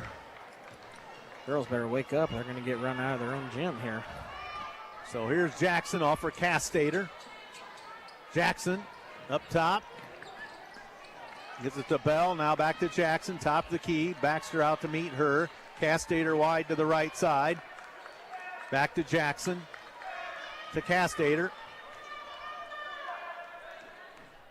And there they go. Castater. But we close on her. She can't get the 3. Jackson will shove it off to Bell. And knocked away. Fry the steal. Gives it to Anissa Tonkel. 3 minutes to go in a half. Bruins by 5.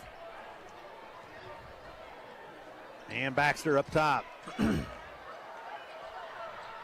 Here's Tessa Tonkel, a 3 on the fly. Bingo! There we go. 26-24. Defensive kick on Columbia City. So 2-point game, 2:37 to go first half. Jackson off for Williams Thomas. Nice cut, and they score. I mean, I just don't understand. Jackson puts them back up 4, 28-24. Ziliak a 3. Boom. Long. Anissa Tonkel had her hands on the rebound, but loses it to Williams Thomas.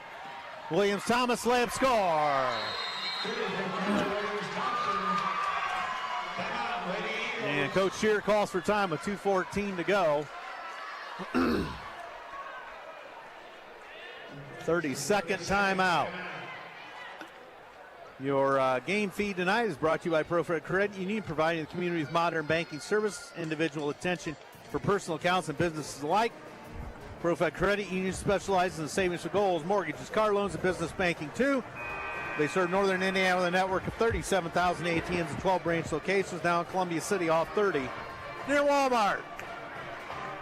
30-24 Northrop.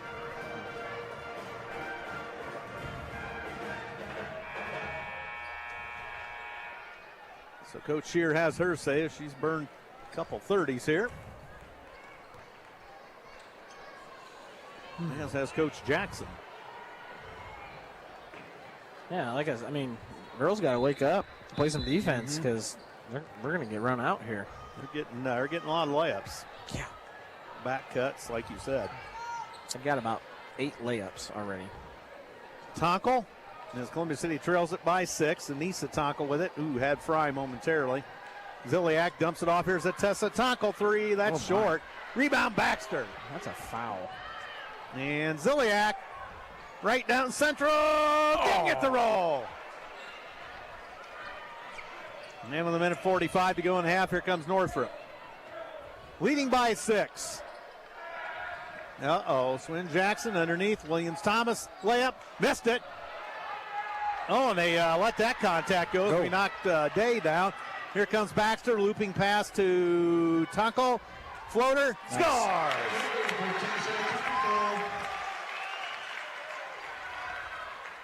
And that makes it 30-26. 1:15 to go first half. Bell. Up top, Castater. Back to Bell, wide right. Back to Castater. And Jackson on the left side. Up top, Castater. Bell. And up top, Jackson to Castater. They throw it out. Day, a 3. Ooh. Air ball this time. Williams-Thomas scores. Put back. Good Lord.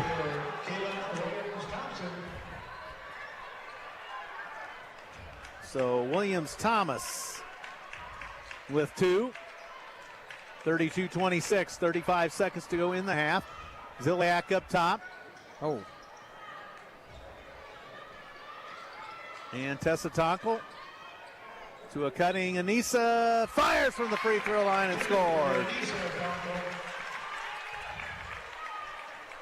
In 18 seconds, 32-28. Northrop appears to be playing for 1. Wide right, here's Jackson. On top, Williams-Thomas with 7. 4 seconds. Jackson, Williams-Thomas, here's Bell. Oh, and banks in at the buzzer.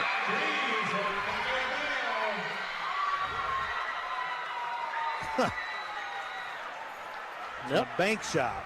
Yep. And straight on, basically. And I'm sure she wanted to do that. Oh, yeah. Being her former school. So we go down 7 at the intermission. We haven't been in this position for a while. Nope. 35-28 at the intermission. Lady Eagles rounded out at New Haven Friday night before entering sectional play against the Wayne Generals next Tuesday night right here at Columbia City High School. So, Eagles have some work to do for sure. And the Big G's halftime shootout going on. All right, well, I've got Northrop with 13 turnovers, and we have 7. So we're not really doing a good job of capitalizing on those. Williams-Thomas has 6, all layups. Nia Bell has 2 threes. Kendall Thompson has 4 points, both layups. Briley Day with 5. Castetter with 10, and Swin Jackson with 4. Both of hers are layups. So 1, 2, 3, 4, 5, 6, 7, 8, 7 or 8 layups. I mean, and they're just not even contested layups. They're just going by themselves right to the rim. So for Columbia City, I got Laney with 2, Anissa with 5, Faith with 12, Tessa with 5, Molly with 2, and Addie with 2. So a little bit of a sluggish start for the home team tonight. And need to get it back in gear here. Yep. As we have New Haven on Friday, and that, you just hope you don't get anybody injured in that one. No. Or tonight. Right. So Eagles got out to an 8-0 lead, but from there it's been Northrop controlling most of the play. Yeah, 35-20 after that. Just whooping us. Yep.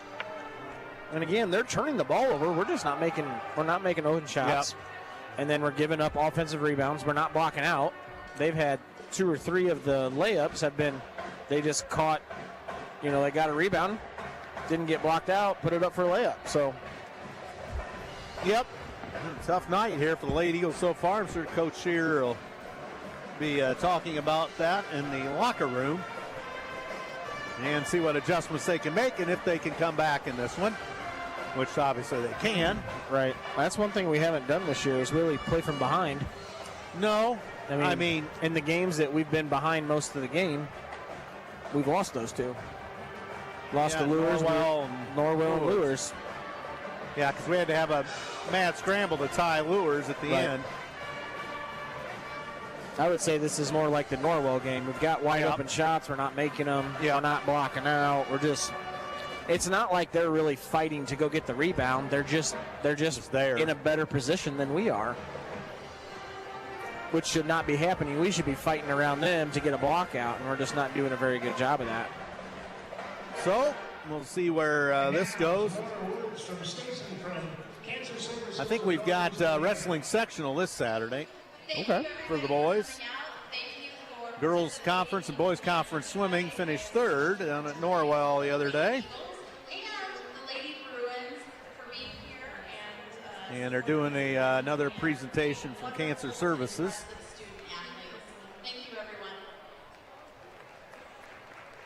So Cancer Services of Northeast Indiana is the philanthropic endeavor for Coach Shear and the program this year. So, Lady Eagles in an unfamiliar position. You are right. Yeah, so we're going to have to figure it out here pretty quick, too. This might be something that we actually need. Yeah. Just to kickstart us, we get in a situation again in the sectional next week. Most likely, I mean, again, you don't want to look too far ahead, but most likely, against a team like Homestead. Well, Huntington's probably not going to be any slouch.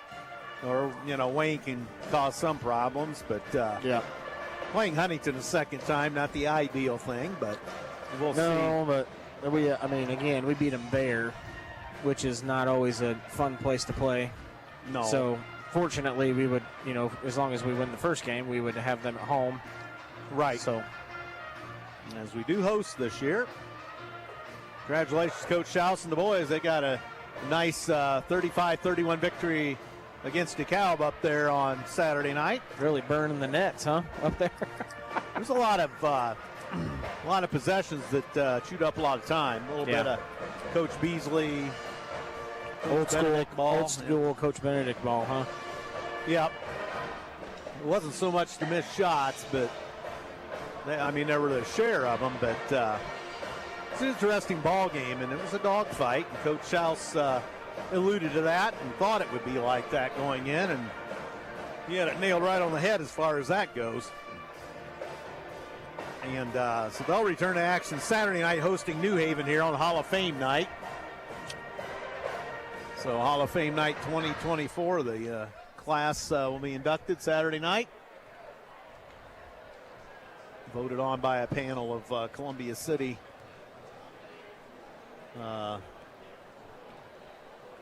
brass, I guess you could say. So we'll see what that is. We have Bob Fall, Samantha Roush. I don't know what her married name is. Coop? Is that? Yeah, I think you're right. Adam Goss, Zach Coverstone, and the late Jim Thompson. So those are the 5 inductees for the class of 2024. So that will be going on, I think, halftime of the varsity game. So that means you might have to talk a little bit more. I might. Zach Coverstone, G Unit, going to be in the house. Yeah, Coverstone, one of your teammates. It was. Did he hit 1,000? No, he didn't hit 1,000. I don't think we didn't. We had too many guys scoring. Yeah, and we didn't score. I mean, I think maybe we averaged 60 points a game. Did you average 60? Maybe 50. I want to say, I'll just tell you here. Yeah, if that's in here. It should go back that far on boys, I think.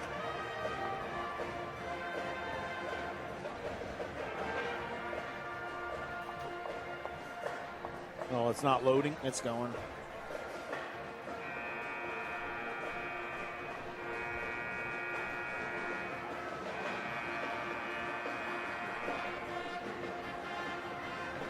So halftime, 35-28 Northrop. Lady Eagles close it out at New Haven. Friday night.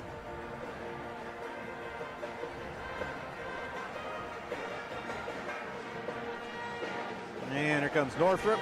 So that'll be Coach Hoppy out there ushering people off. 55. We averaged 55.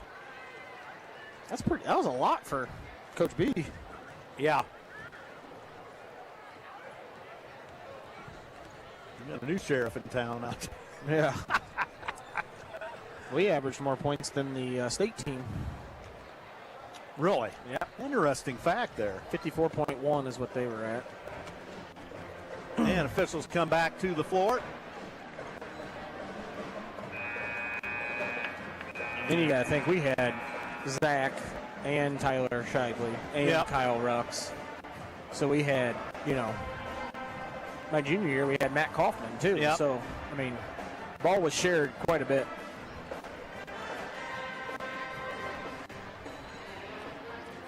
So, Lady Eagles back on the floor.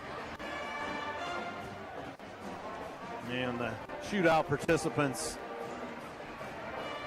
clear the floor. So not too far along from game time here.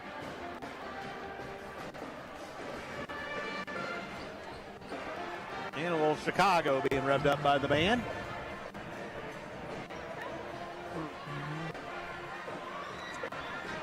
Yeah, hopefully the girls can turn it up a little bit here. They got to get Faith. They got to find Faith. She's got 4 threes. She's feeling it. Yeah, she has had the hot hand. I mean, we hit 6 threes. Usually when you hit 6 threes, you're I up. think they hit 1, 2, 3, 4. Yeah, 4. With the bank shot at the end there. Yeah. Somehow you knew that was going to go in. Yeah. Just because it was a former Yep.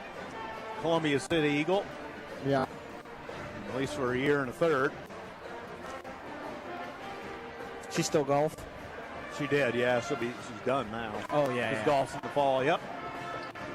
She got us on a golf course, too. Did she? Mm-hmm.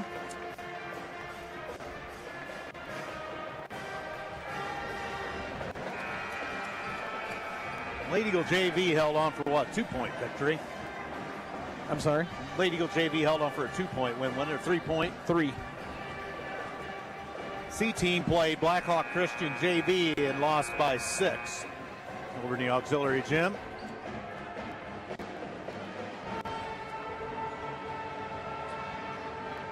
So here we go, Columbia City basketball to begin the second half. We are underway. Kendra Sheets brings it to the midcourt stripe. Original starters, I think, for both squads. Baxter up top. Tessa Tonkel. There's Sheets. Sheets.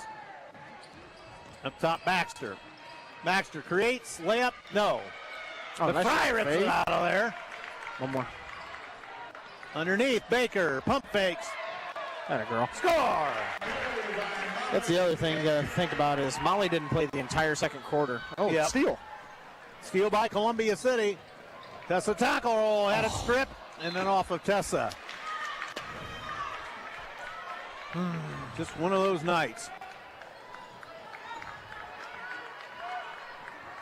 So comes Northrop, 35-30 our score. Baker with the early 2 here in the third quarter. Castater. Oh. Knocked away. Baxter can't save hustle. it. Good hustle, though. So Jackson and Castater in the backcourt. Castater has it.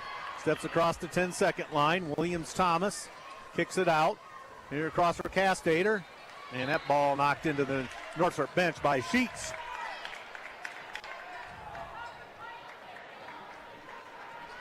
Castater to throw it in down here to our right. Throws it up to Swin Jackson. Oh, travel. Yeah, it was borderline, wasn't it? Williams-Thomas in the paint. Oh, my. Fires. Oh, my. Runs it in. Oh, my. That shot did not look. Dude. It was thrown up kind of awkwardly, but it went in. 37-30 Northrop. Sheets all the way to the bucket. Scoops. Oh, and it rolled across the flange. Holy smoke. Sheets gets it back. Baxter. Score in the paint. Boy, you got to string together some stops now. Yep. You don't see too many roll across the flange. There may be a first in this building. Oh, give and go. Travel. And that's off of Columbia City as 2 Eagles collide down there. Everybody up. Northrop player also hit the deck. Boy, they let that go. It was either a travel or a charge. I mean, That was another charge. trap. Yep. Charge. That one, Tessa was just standing there. She was just waiting for her that time. Yep. So Rice, the player control foul, gives it back to Columbia City. So there's a stop.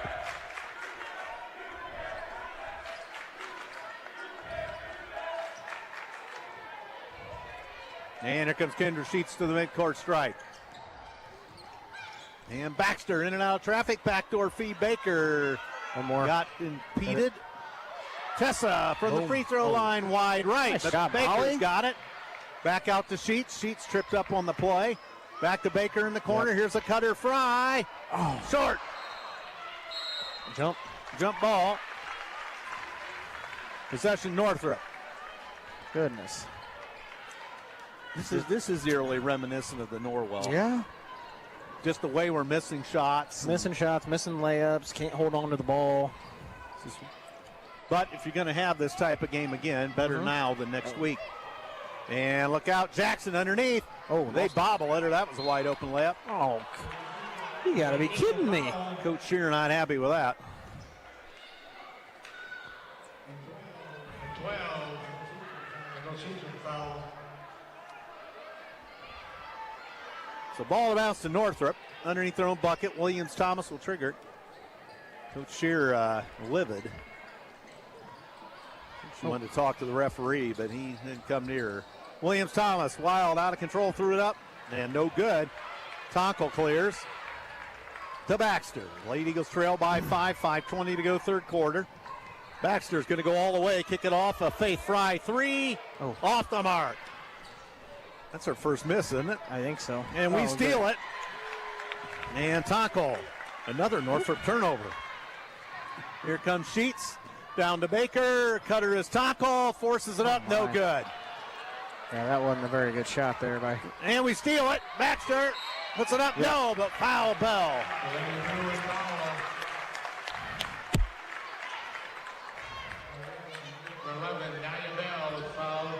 Bell fouls. Baxter will shoot two for Columbia City. Who was that on? Nia Bell. Oh, it was on that. So Baxter shoots two. Rimmed out. Jeez, we haven't made a free throw. We're 0 for 3 from the free throw line. That's what I was just thinking. Kendra and Addie. There we go. There it is. 37-33, Northrop by 4. 4:52 to go, third quarter here at Columbia City High School in the waning stages of the 23-24 regular season. Sectional next week from tonight. And they throw it away again.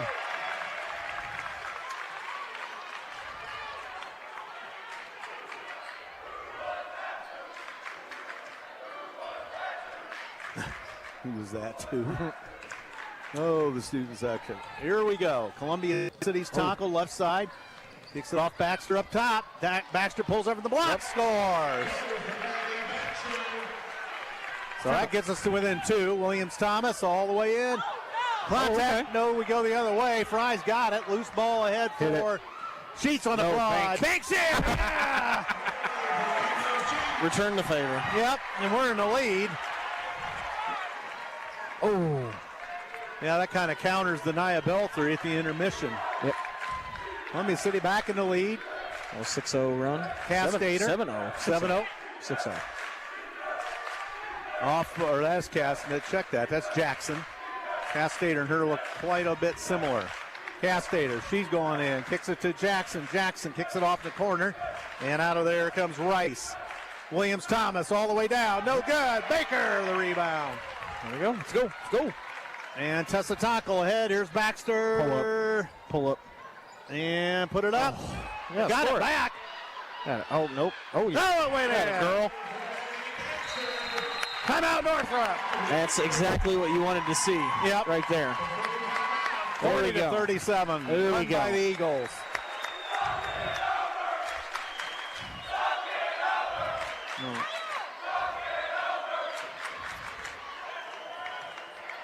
I thought for a minute they were saying start the bus, but it was talking over, I guess. Gosh, if they were saying start the bus, Yeah, I it's a little early might for have that. to tell them to go. Hey, guys, come on.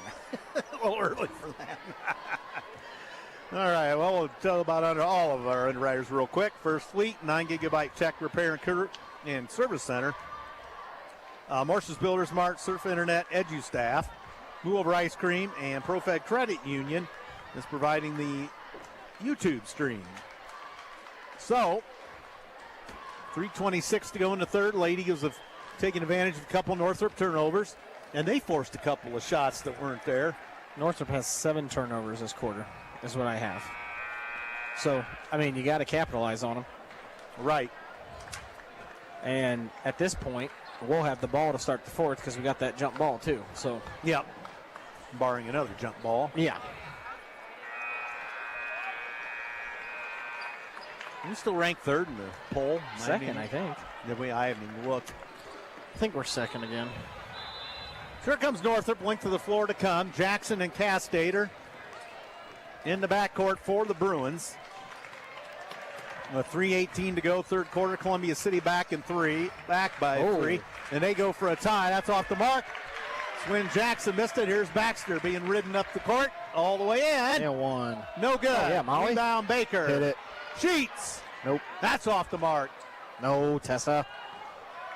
All right, here they go. Look out, 2-on-1. Here comes Williams Thomas. Scoops. Missed it. Rebound Baxter. Baxter in and out of traffic. Got numbers if we hurry.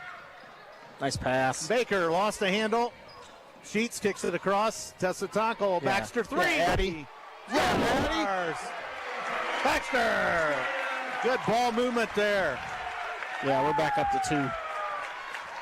Are they? 43-37. Castater. Short-armed it. Rebound. Sheets. Sheets being chased.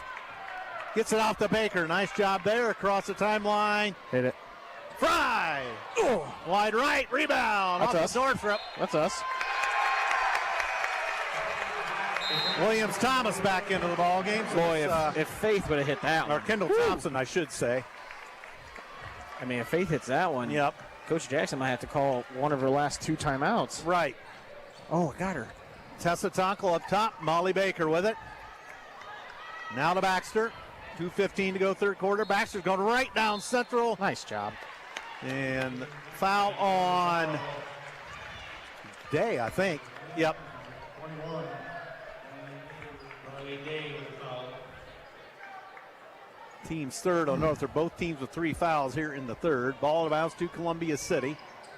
Faith They lead it. Oh, got her.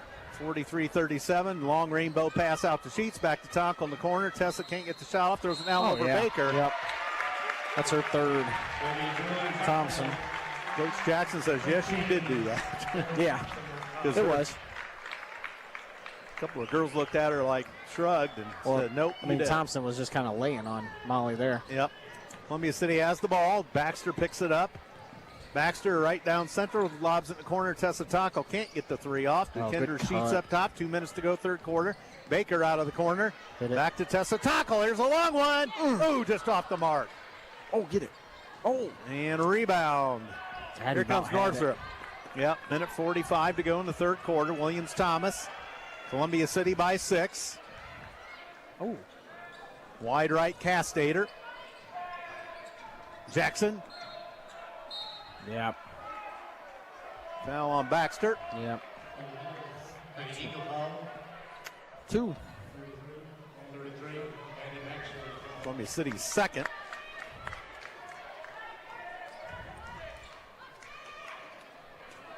Northrop ball out of bounds down here to our right. And they get it in wide open. And he missed it. Good impedance provided by Baker. Now we got a scrum on the floor. And Columbia City out of there with it. Go, go, go. Baxter to Sheets. Sheets tied up. Nice Cross look. court. Tonkel. Fry.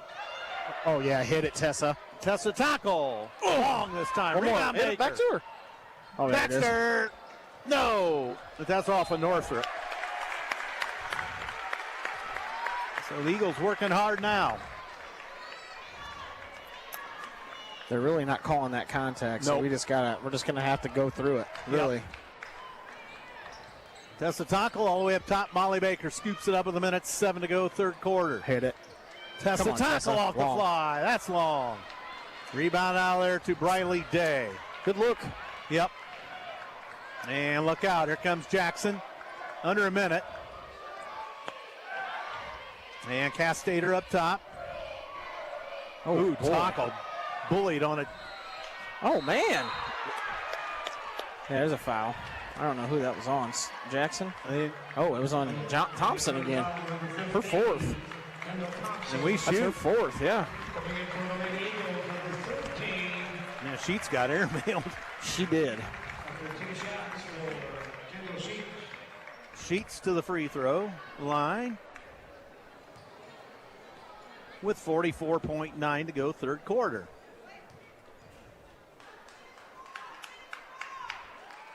Got it? No, Kendra. Nisa tackle for Tessa tackle. 44-37. Eagles lead is 7. Their largest has been 8. Oh, it rimmed out, boy. Goodness gracious. Kendra's 1 for 4. That was just an unkind roll on the rim. Castater to the right side, dumps it down low. Williams Thomas. They miss it, but they get it back, and they miss it again. Oh, my. Actually, that was Thompson. Get those two mixed up. Oh, we throw it away. She stopped running. Get the ball first. So 25 seconds for Northrop. Castater across. Down to 15, high right Castater. Sheets out to pester her a bit. 12 seconds. 9 seconds. Castater still way up top with 7. 6. Oh, it's stolen by Sheets. Sheets. No good. Buzzer. Did she get the contact, or was she anticipating it? She did. She anticipated it. Oh, my. that'd be a huge. They only scored 2 points that quarter. Wow, that's 35-28. Boy, you just got to fight this one off. This has been a tough night. We got back into the lead. Thank you to everyone who purchased raffle tickets and made donations tonight. All proceeds from raffle ticket sales go to a great cause. Thanks. And so we're after 3 here. When the Underwriters, Morse's Builders Mart, located at 516 East Van Buren, with locations in Huntington, Wabash, Warsaw, and Goshen, or online at morsesbuildersmart.com. Serving Northeast Indiana since 1871. That's a long time. 6 years before Columbia City High School was established. And Surf Internet, transforming the Great Lakes region by bringing high-speed internet to rural and underserved areas. Faster, more reliable internet is now available to both residents and businesses in Columbia City.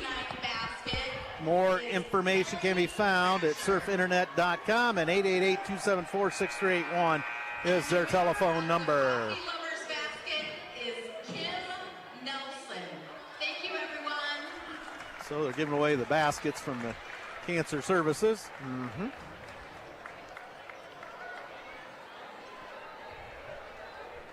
All right. And we're ready to go. Columbia City ball. See if we can finish it off here. Yep. They're not going away, so. No. Oh, yeah. Oh, Columbia take her. City out top. Be patient. Pull up. Oh, And boy. over in the corner, here's Baxter. Got Baxter. it. Wild Oh. shot, no good. Threw it up. Boy. Man. Couldn't get the roll again. Oh, and almost stolen. Castater over to Jackson.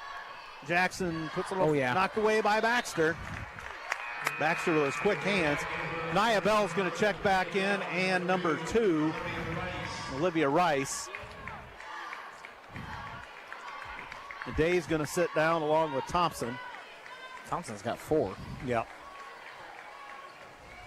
So here's Castater. And Williams Thomas to Jackson, wide right. Yep. Jackson puts it on the floor. Ooh, and Baxter almost with another steal. Williams Thomas up top. Williams Thomas going to the basket. Wild shot, no good. That's off of Northrop. Yep. Kendra's got to hold her block out there a little bit longer. So Tessa Tonkel in for Fry. 6:59 to go in the ball game. 44-37. And here comes Tessa Tonkel. Comes to the midcourt stripe. Tessa puts it on the floor. Bounce pass in the corner now to Baker. Here's a cutter Sheets and no further play. Swin Jackson. Ball out of bounds. Team foul 1 on the Bruins. Here in the fourth.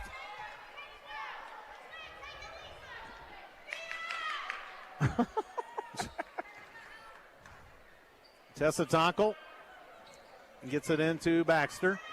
Baxter tries to burl her way underneath, put it up. Oh my it rimmed goodness. out. That's us. My Lord. I'm telling you, we just can't make a layup. Yeah, that's bizarre tonight. Got to keep driving it to the hoop though. Yeah. Oh, got her. Tessa Tonkel into Baxter. High right. Baxter kicks it back. Tonkel three. Tessa, no good. Oh man. And here they come. Castater across the midcourt stripe with 6.5 to go. Castater pulls up, fires. Short arm that. Whoa. And Baxter in and out of traffic into the front court. And they almost steal it. They knock it out. Northrop doing a good job of collapsing or clogging up the passing lanes, collapsing in there. I don't know how on purpose that is with how many threes we've hit, but yeah, they're doing a good job. Yep. Tessa Tonkel, right corner, dumps it down low. Baker. Baker goes to work. In trouble. Gets it out to Sheets. And that's off of Northrop. So 6:08 to go in the fourth. 44-37 still our score. So nobody's dented the scoring column in a minute 52 here in the fourth. So here goes Sheets. Sheets up the right side. Sheets into the front court, shoves it off Tessa Tonkel. Get a layup. Bounce pass for Anissa Tonkel. Hands off to Baxter. Baxter bobbles it, got it back. Oh yeah, pull up. No, Backdoor feed, Baker. Oh my gosh. Good Lord. Finally. That tried to rattle out. Finally. 46-37, look out, Castater. Oh my. Fires, no good. Rebound, Baker. Good rebound. Gets it to Baxter. Now we got numbers. Scoop. And one. Baxter. Nia Bell the foul. There's 2 on her. Oh, we've only got 1 more now. Full timeout. Coach Jackson not happy with her troops.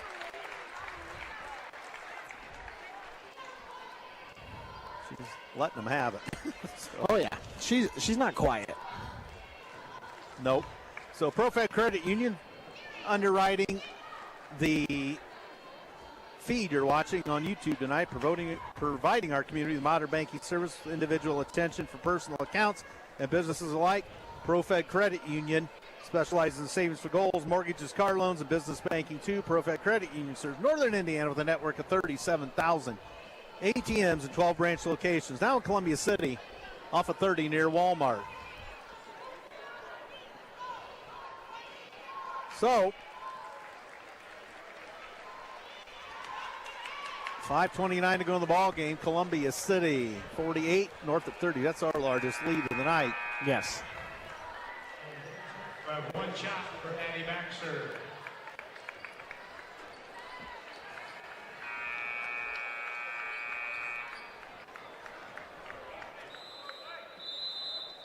So Baxter will shoot a free throw to make it a 12-point lead, perhaps. You got it. Atta girl. So 49-37.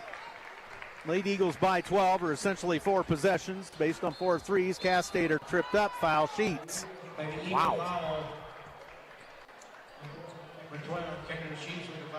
Oh, that wasn't a shot. 2 shots. Come on. Kendra's third. Alexis Castater. Castater will shoot. Kendra has 4. Shoot. Short. Oh, rolled in. Fry in for Sheets. And another one coming for Castator. Don't want her at the line. She's got a nice stroke, really. So that's only their third and fourth point of the half. Yep. Baxter goes all the way in and missed the layup. Stop the ball. And look out, Castator scores. Stop the ball. So all of a sudden, Castator has 4. It's 49-41. We forced a lot tonight, too. Yeah. And they've done their share of it, really. Anissa Tackle. Layup. No good. Goodness. So 4:44 to go. Ooh. Travel. Coach Shear wanted something. Yeah. Williams Thomas to Jackson. Jackson tried to pull up, gives it to Bell. Bell shoves it off Williams Thomas. Oh, boy. Nice backdoor cut. Swin Jackson scores. I just don't understand. And that's a 6-point game. Now they're putting the pressure on. And Tessa Taco across the timeline. And that's knocked out of bounds right to Coach Shear. Yep.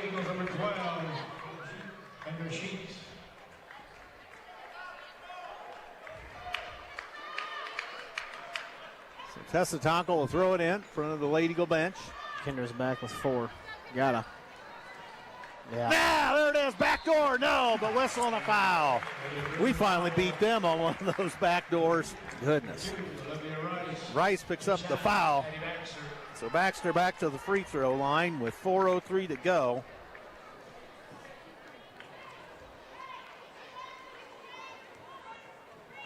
So Baxter to the free throw line, the Columbia City junior. Got it. Girl.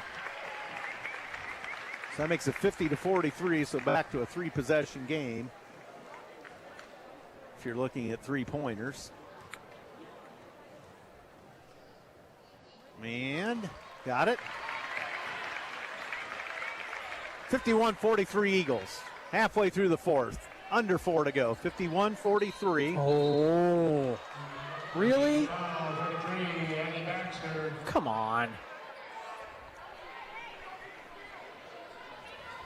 It's been a strangely called game both ways, really. I mean, like, I just. Oh, yeah, Molly. Baker with the steal. Castator wanted a foul. My. She's not going to get it. Slow down. Sheets gets tripped up. No further play. That's her third. Williams Jackson. Williams Thomas. I don't know where I got Williams Jackson at, but Swin Jackson, you're putting them together. Swin Jack. Yeah, I tell you, I've just been missing them all night long. Tessa Tackle to get it in. Dumps it in the backcourt to Baxter. Picks it up there. 3:45 to go. She steps across the midcourt stripe. Get out of there, Kinder. Baxter, high right. Hands to Fry. Fry. Hands off to Sheets in tight quarters. Sheets shoves it off in the corner. Tessa Tackle temporarily bobbled it. Got it back. And oh my. Baxter forces, but got it this time. Jeez, Pete. Ball. And look out. Oh, that's another charge, man. Tessa Tackle again. Jeez, Pete. She just does a really good job of getting in front of you. If you're going to put your head down, she's just going to let you go right through her chest. That's about 4 charges. 5, I think. 5. 53-43. Player control foul gives it back to Columbia City with 3:14 to go. And Baxter right down central. Pass to Fry. Fry across the paint to Tessa Tackle. Good. Tessa puts it on the floor, kicks it off, and here's Baxter into the paint. Backdoor fast pass for Baker. Tip. Get it, Tessa. Tessa Tackle. Rimmed out. Rebound Castator. Oh, get back, get back, get back. And we're getting, oh my, look out. 3-on-2 to the bucket. Swin Jackson fakes the 3. Throws it back Molly. in, knocked away. Great job, Molly. And here comes Sheets. Oh, and dangerous pass stolen. Look out, here we go. Backdoor feed, Castater off the glass scores. Wow. Okay. Slow down. 2.5, 53-45. Columbia City. Sheets gives it off to Tessitonkle, up top's Baxter. Backed off the play, Nia Bell on her. Hand. And off the glass, a little strong. We look tired That's right not now. good. Good. Get Cross back. court, Hand. Castater, a three. Yep. Oh. Oh, but they save it. Look out here. Bell, a three off the fly. That's off the mark. Look out. Oh, boy. They miss it. Oh, that's a foul. Yep, Kinder just fouled out. Oh. Oh. He gave it to Baxter. They did. She shrugs her shoulders. That's her fourth. So her and Kinder both with 4. Day, and they take Bell out.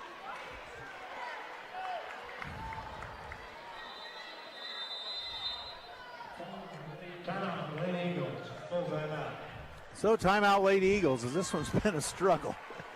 Even when we've had the lead, it's been a struggle. I mean, we just can't make a layup, it seems like. Even the one that Molly made bounced around 3 or 4 times.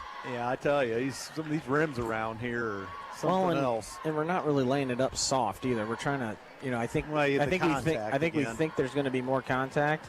Then they don't, and then we throw it up, super hard. So Yeah, I think that's part of the game. It just, and they've let a lot go underneath, so obviously there's anticipatory mindset going to the basket.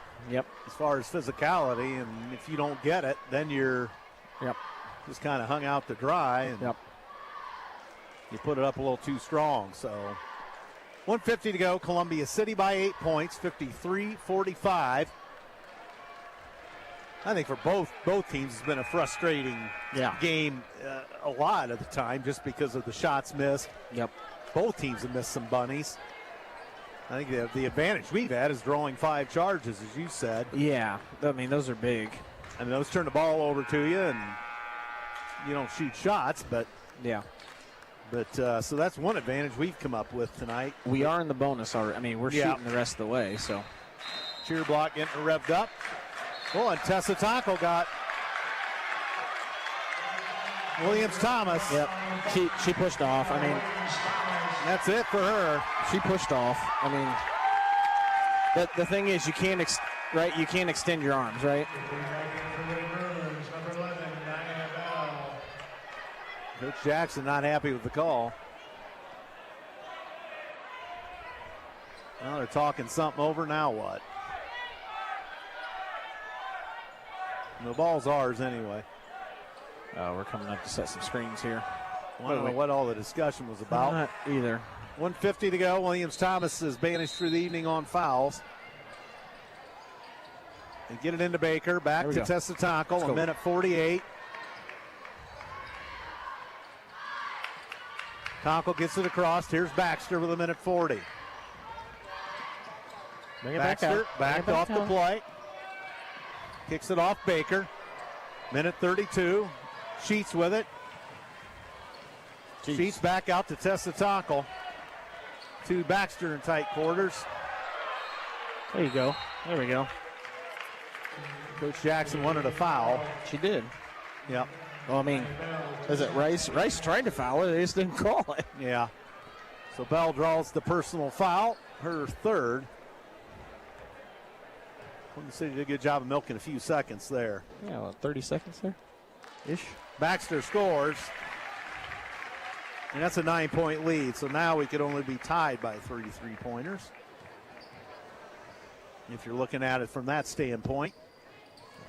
That one rimmed out. Oh, Molly almost got that. And then they called. Come on.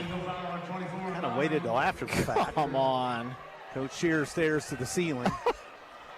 I just. It was after the fact. It was after the fact. It was, they were both had 50-50. the same. Yeah. Look out. Throw it up. They missed it. They get the loose ball, and that's off of Columbia City. Block out, Faith. There's another missed layup for them. Yeah, Faith's got to block out, and we had that one. They've had a lot of missed layups too. Yeah. Castater just kind of does that lean thing. She tries to lean a lot into it. I'm not sure. Oh, Bell, a long three. No good. They get the loose ball. Score! Swin Jackson. Block out. Full time out with a minute, 3 to go, 54-47. This one has been very interesting, just to say the least. Some more underwriters tonight. Edu staff, schools in your local community are experiencing a shortage of substitute teachers in local classrooms. Edu staff is seeking candidates for employment within partnering schools. More information can be found at edustaff.org. That's edustaff.org. ProFed Credit Union provide your community, or our community, with modern banking services with individual attention for personal accounts and businesses alike. ProFed Credit Union specializes in savings for goals, mortgages, car loans, and business banking too. They serve Northern Indiana with a network of 37,000 ATMs, 12 branch locations, now in Columbia City off of 30 near Walmart.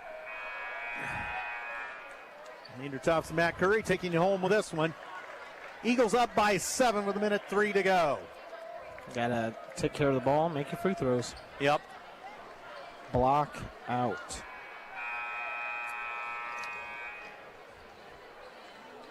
So, Tessa Tonkel inbound it. Full court pressure by the Bruins. They get it into Sheets. Sheets fouled immediately by Rice.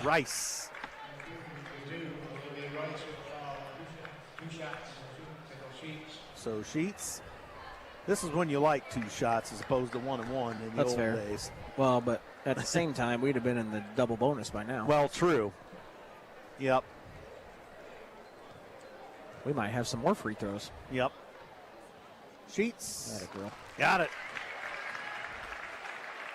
Better get somebody in here to soften up these rims. Yeah. I'll take care of it. Yeah, I bet you will. Sheets again. Got the roll. That a girl. So back up by 9 with a minute to go. Look out. Castater down low. No, but whistle and a foul on Fry. This sends Briley Day to the free throw line. She was just standing there with her hands up. I mean. So Day will shoot 2. A chance for points with the clock stopped for Northrop. And Day back iron, no good. Oh my. Block out. Coach Shear grumbling at him. Block out. I think she Block told out. him this that. They miss both. Over the back. Oh, and they score. Holy Toledo. So we get it in. She's being ridden off the play, and they call the foul. 48 seconds.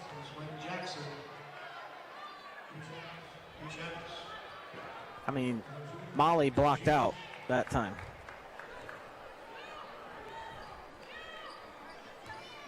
Why does it still say they have a timeout left? They do have one. I Sheet scores. I thought they already took their last one. I don't know. Well, she's got her chalkboard or dry erase board ready, or she did have. That a girl. Well, apparently no timeout. Back up by 9 with 45 seconds. And Castater dribbling around. It's going up. Nia Bell, and that's an air ball. Good job.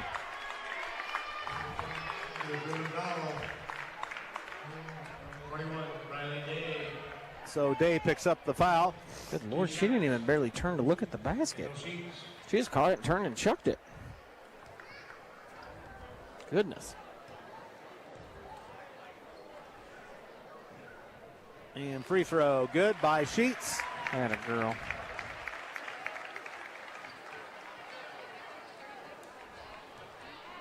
And another one for Sheets. 10-point lead. Been a dogfight. Boom. And then a 2-point third quarter doom Northrop. Was that 2 points in the third? Yes. Yep. Look out, layup and score. What are we doing? Look up, look up, look up. And they get it off to Baxter. Baxter in and out of traffic. Look up. She's going to get fouled.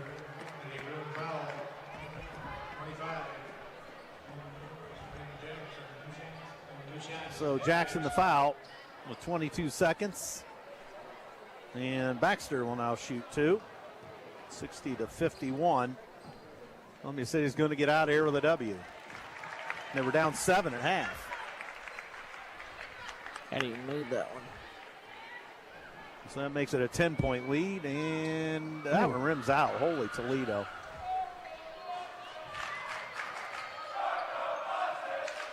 And up top, Castater. Oh, man. Ran into tackle. Here's Bell. Long one. Oh, my.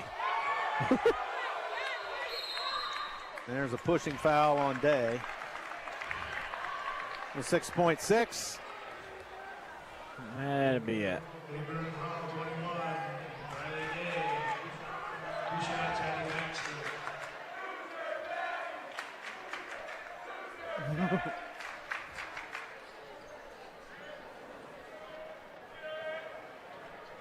So it will be Baxter to the free throw line.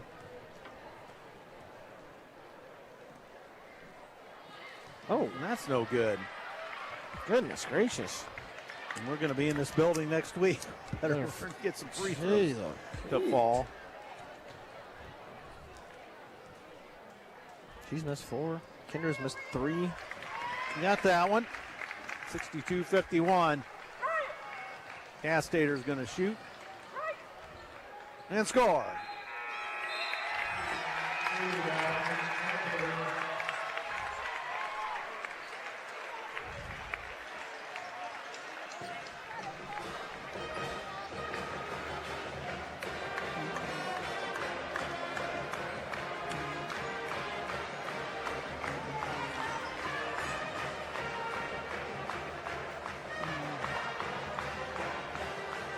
So the home crowd goes home happy.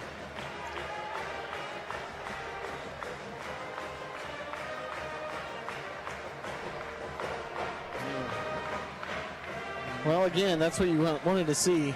You know, you wanted to see if we could come out and beat a good team after being down at half, and I think we did a pretty good job of showing that. So, indeed.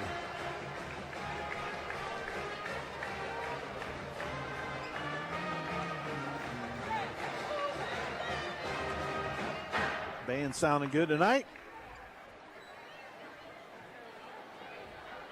We were a little late tonight. That JV game took forever. Jeez, somebody said it started late too. I don't know what was behind that, but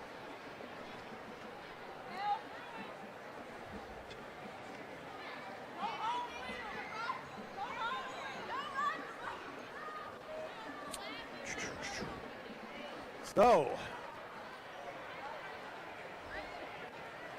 kind of a little bit of maybe a good Senate. all right. 5, 10, 14.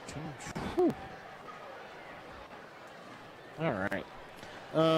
For Northrop, I've got Williams Thomas with 8, Nia Bell with 6, Thompson with 4, Briley Day with 5, Lexi Castetter with 22, Swin Jackson with 8, and I had them for 27 turnovers. Holy crow. 13 in the first, 14 in the second. The difference was we actually took advantage of those turnovers in the second half. You know, that was big. So. And we still missed so many layups. I mean, that 9-point lead, we could have had 80 points. I mean, it very easily could have been a 75, 80 points for us. And, strange one. For the Eagles, I've got us for 9 turnovers. So it wasn't like we turned the ball over. We just couldn't make a shot. Yeah. Laney with 2, Kendra with 10. Kendra only hit a 3 and then 7 free throws. 7 for 10. Anissa with 5. Faith with 12. Tessa with 5. Tessa really had a tough shooting night. Yeah.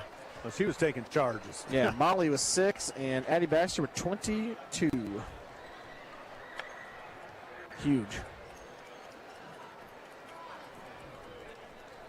Braden. Okay. Hopefully your phone doesn't go out. It doesn't go off. You're here. So, yeah. I had 9 turnovers for us. Sorry, 9 turnovers. 2 in the second half. 2 in the second half? For us. Yep. All right. Well, Leo's stats. Coach Peterson checking into the broadcast tonight. Good to hear from him. Let's see here. What was I? Oh, Leo sent the stats. Okay. Yep. And Ziliak with a couple tonight on 1 of 4 shooting. Sheets with 10 according to these stats on 1 of 6 and 1 of 3 from three-point land. 7 of 10 from the line. And then Nisa Tonkel, 5 points on 2 of 5 shooting, 1 of 3 beyond the arc. 12 points out of Faith Fry on 4 of 7 shooting. They were all 3-point goals. So Faith had the hot hand tonight. Tessa Tonkel, 2 of 13. You're right, a rough night. She was 1 of 9 beyond the arc. Molly Baker, 6 points on 3 of 4 shooting. Addison Baxter, 22 on 7 of 17 from the floor. 1 3-point goal, 7 of 11 from the stripe. And Columbia City shoots 20 of 56 for the game, 35% from the field, 8 of 23 from beyond the arc. That's 34%. 14 of 21 from the charity stripe, 66%. 21 rebounds, 8 offensive, 13 defensive, 12 assists, 14 steals, 8 turnovers according to these stats. What'd you have? For us? Yeah. 9. So you were right there, on par with Halle. Rice, 0 of 1 tonight. Williams Thomas, 4 of 11 for 8. Bell, 6 points on 2 3-point goals. Thompson, 4 points on 2 of 6. 5 for Day on 2 of 4 shooting. Castator, 22 tonight on 8 of 16. Swin Jackson with an 8-point effort on 4 of 8 shooting. They shoot 22 of 55 from the floor. That's 40%. 4 of 15 beyond the arc, 26%. 5 of 7 from the free throw line, 71%. 38 rebounds. So the out rebound is 38-21. 13 offensive boards. Wow. Yeah. 12 defensive, 4 assists, 5 steals, 2 blocks for the Bruins. Not all the line scores there, but anyway. We'll deal with that a little later, I guess. So, wow. What a night. Here comes Coach Shear. Yeah, and again, that's you needed a game like that because you don't want to find yourself behind in a game, especially a sectional championship game possibly. Right. But at the same time, you got to be able to fight back in a game like that. Yeah. We didn't play great in the first half, and we came out and just kind of took it to them, and it's what you wanted to see. Yeah, absolutely. For sure. As blood pressure.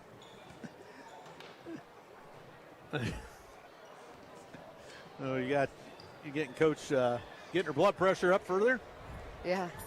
It's well, Amy, welcome to the broadcast. Kind of a type of ball game we're not used to playing from behind this year at halftime after a rough first half, but we stayed the course and started to take advantage of some turnovers in the second half and put this one away against a very good Northrop squad.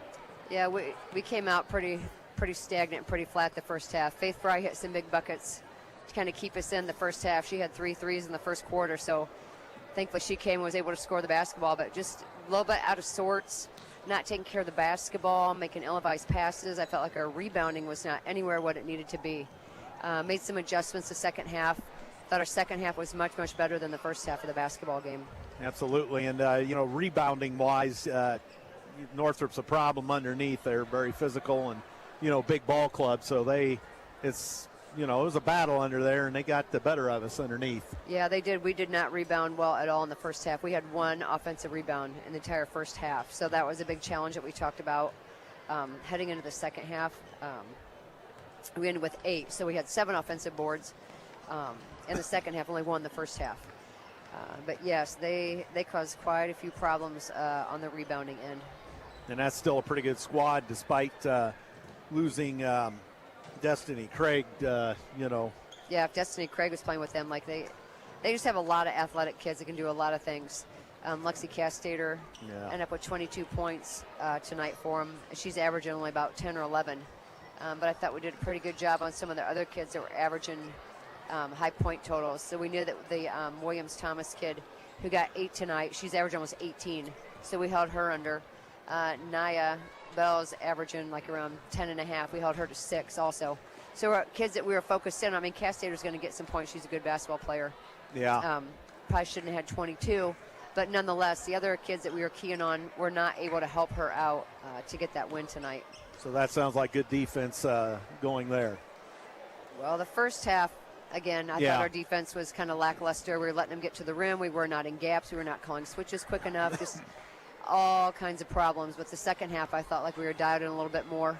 There's only one time, remember, that we just blatantly got back door cut where the kid was wide open. The first half, that happened to us several times because we were too focused on the basketball and not girl and ball. But, you know, it's a win against a good Northrop team. Nobody came away hurt, so everybody's healthy at this point. And Tessa Tonko, I do want to say something about her.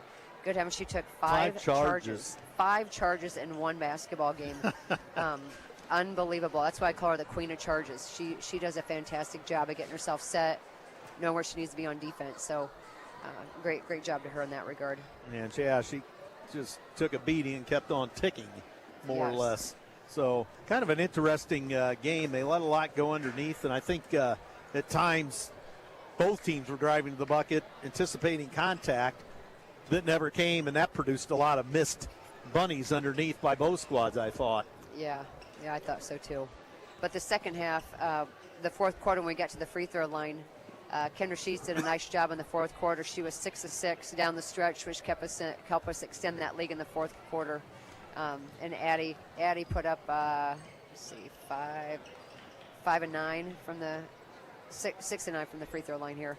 So Kendra was perfect in the fourth quarter. Addie got some big free throws for us too. So we talk about free throws winning basketball games. So I was thankful that our kids stepped up and hit.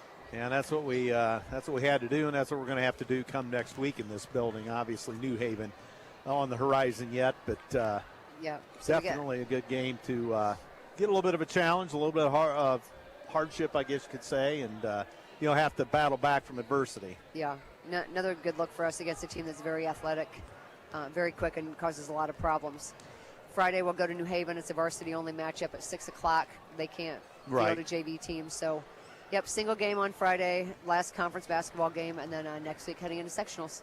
And you got the Wayne Generals in the opening night, 6 o'clock, the early ball game. Yes. All those 6 o'clock games are always kind of strange, it seems, but we're going to have to adjust, because we're playing at 6, and just like at New Haven, like maybe that, that's a blessing. We play 6 o'clock over there to get in the habit of that. So, yeah, we got some things we'll continue to work on, and hopefully we'll get a big win at New Haven, and then start looking in the postseason. It's here already. Yep, it's went fast. Yep. Well, Amy, thanks for coming up, and appreciate your time as always, and congratulations on a win. Thank you. All right, Amy Shear, ladies and gentlemen. Yeah, she gets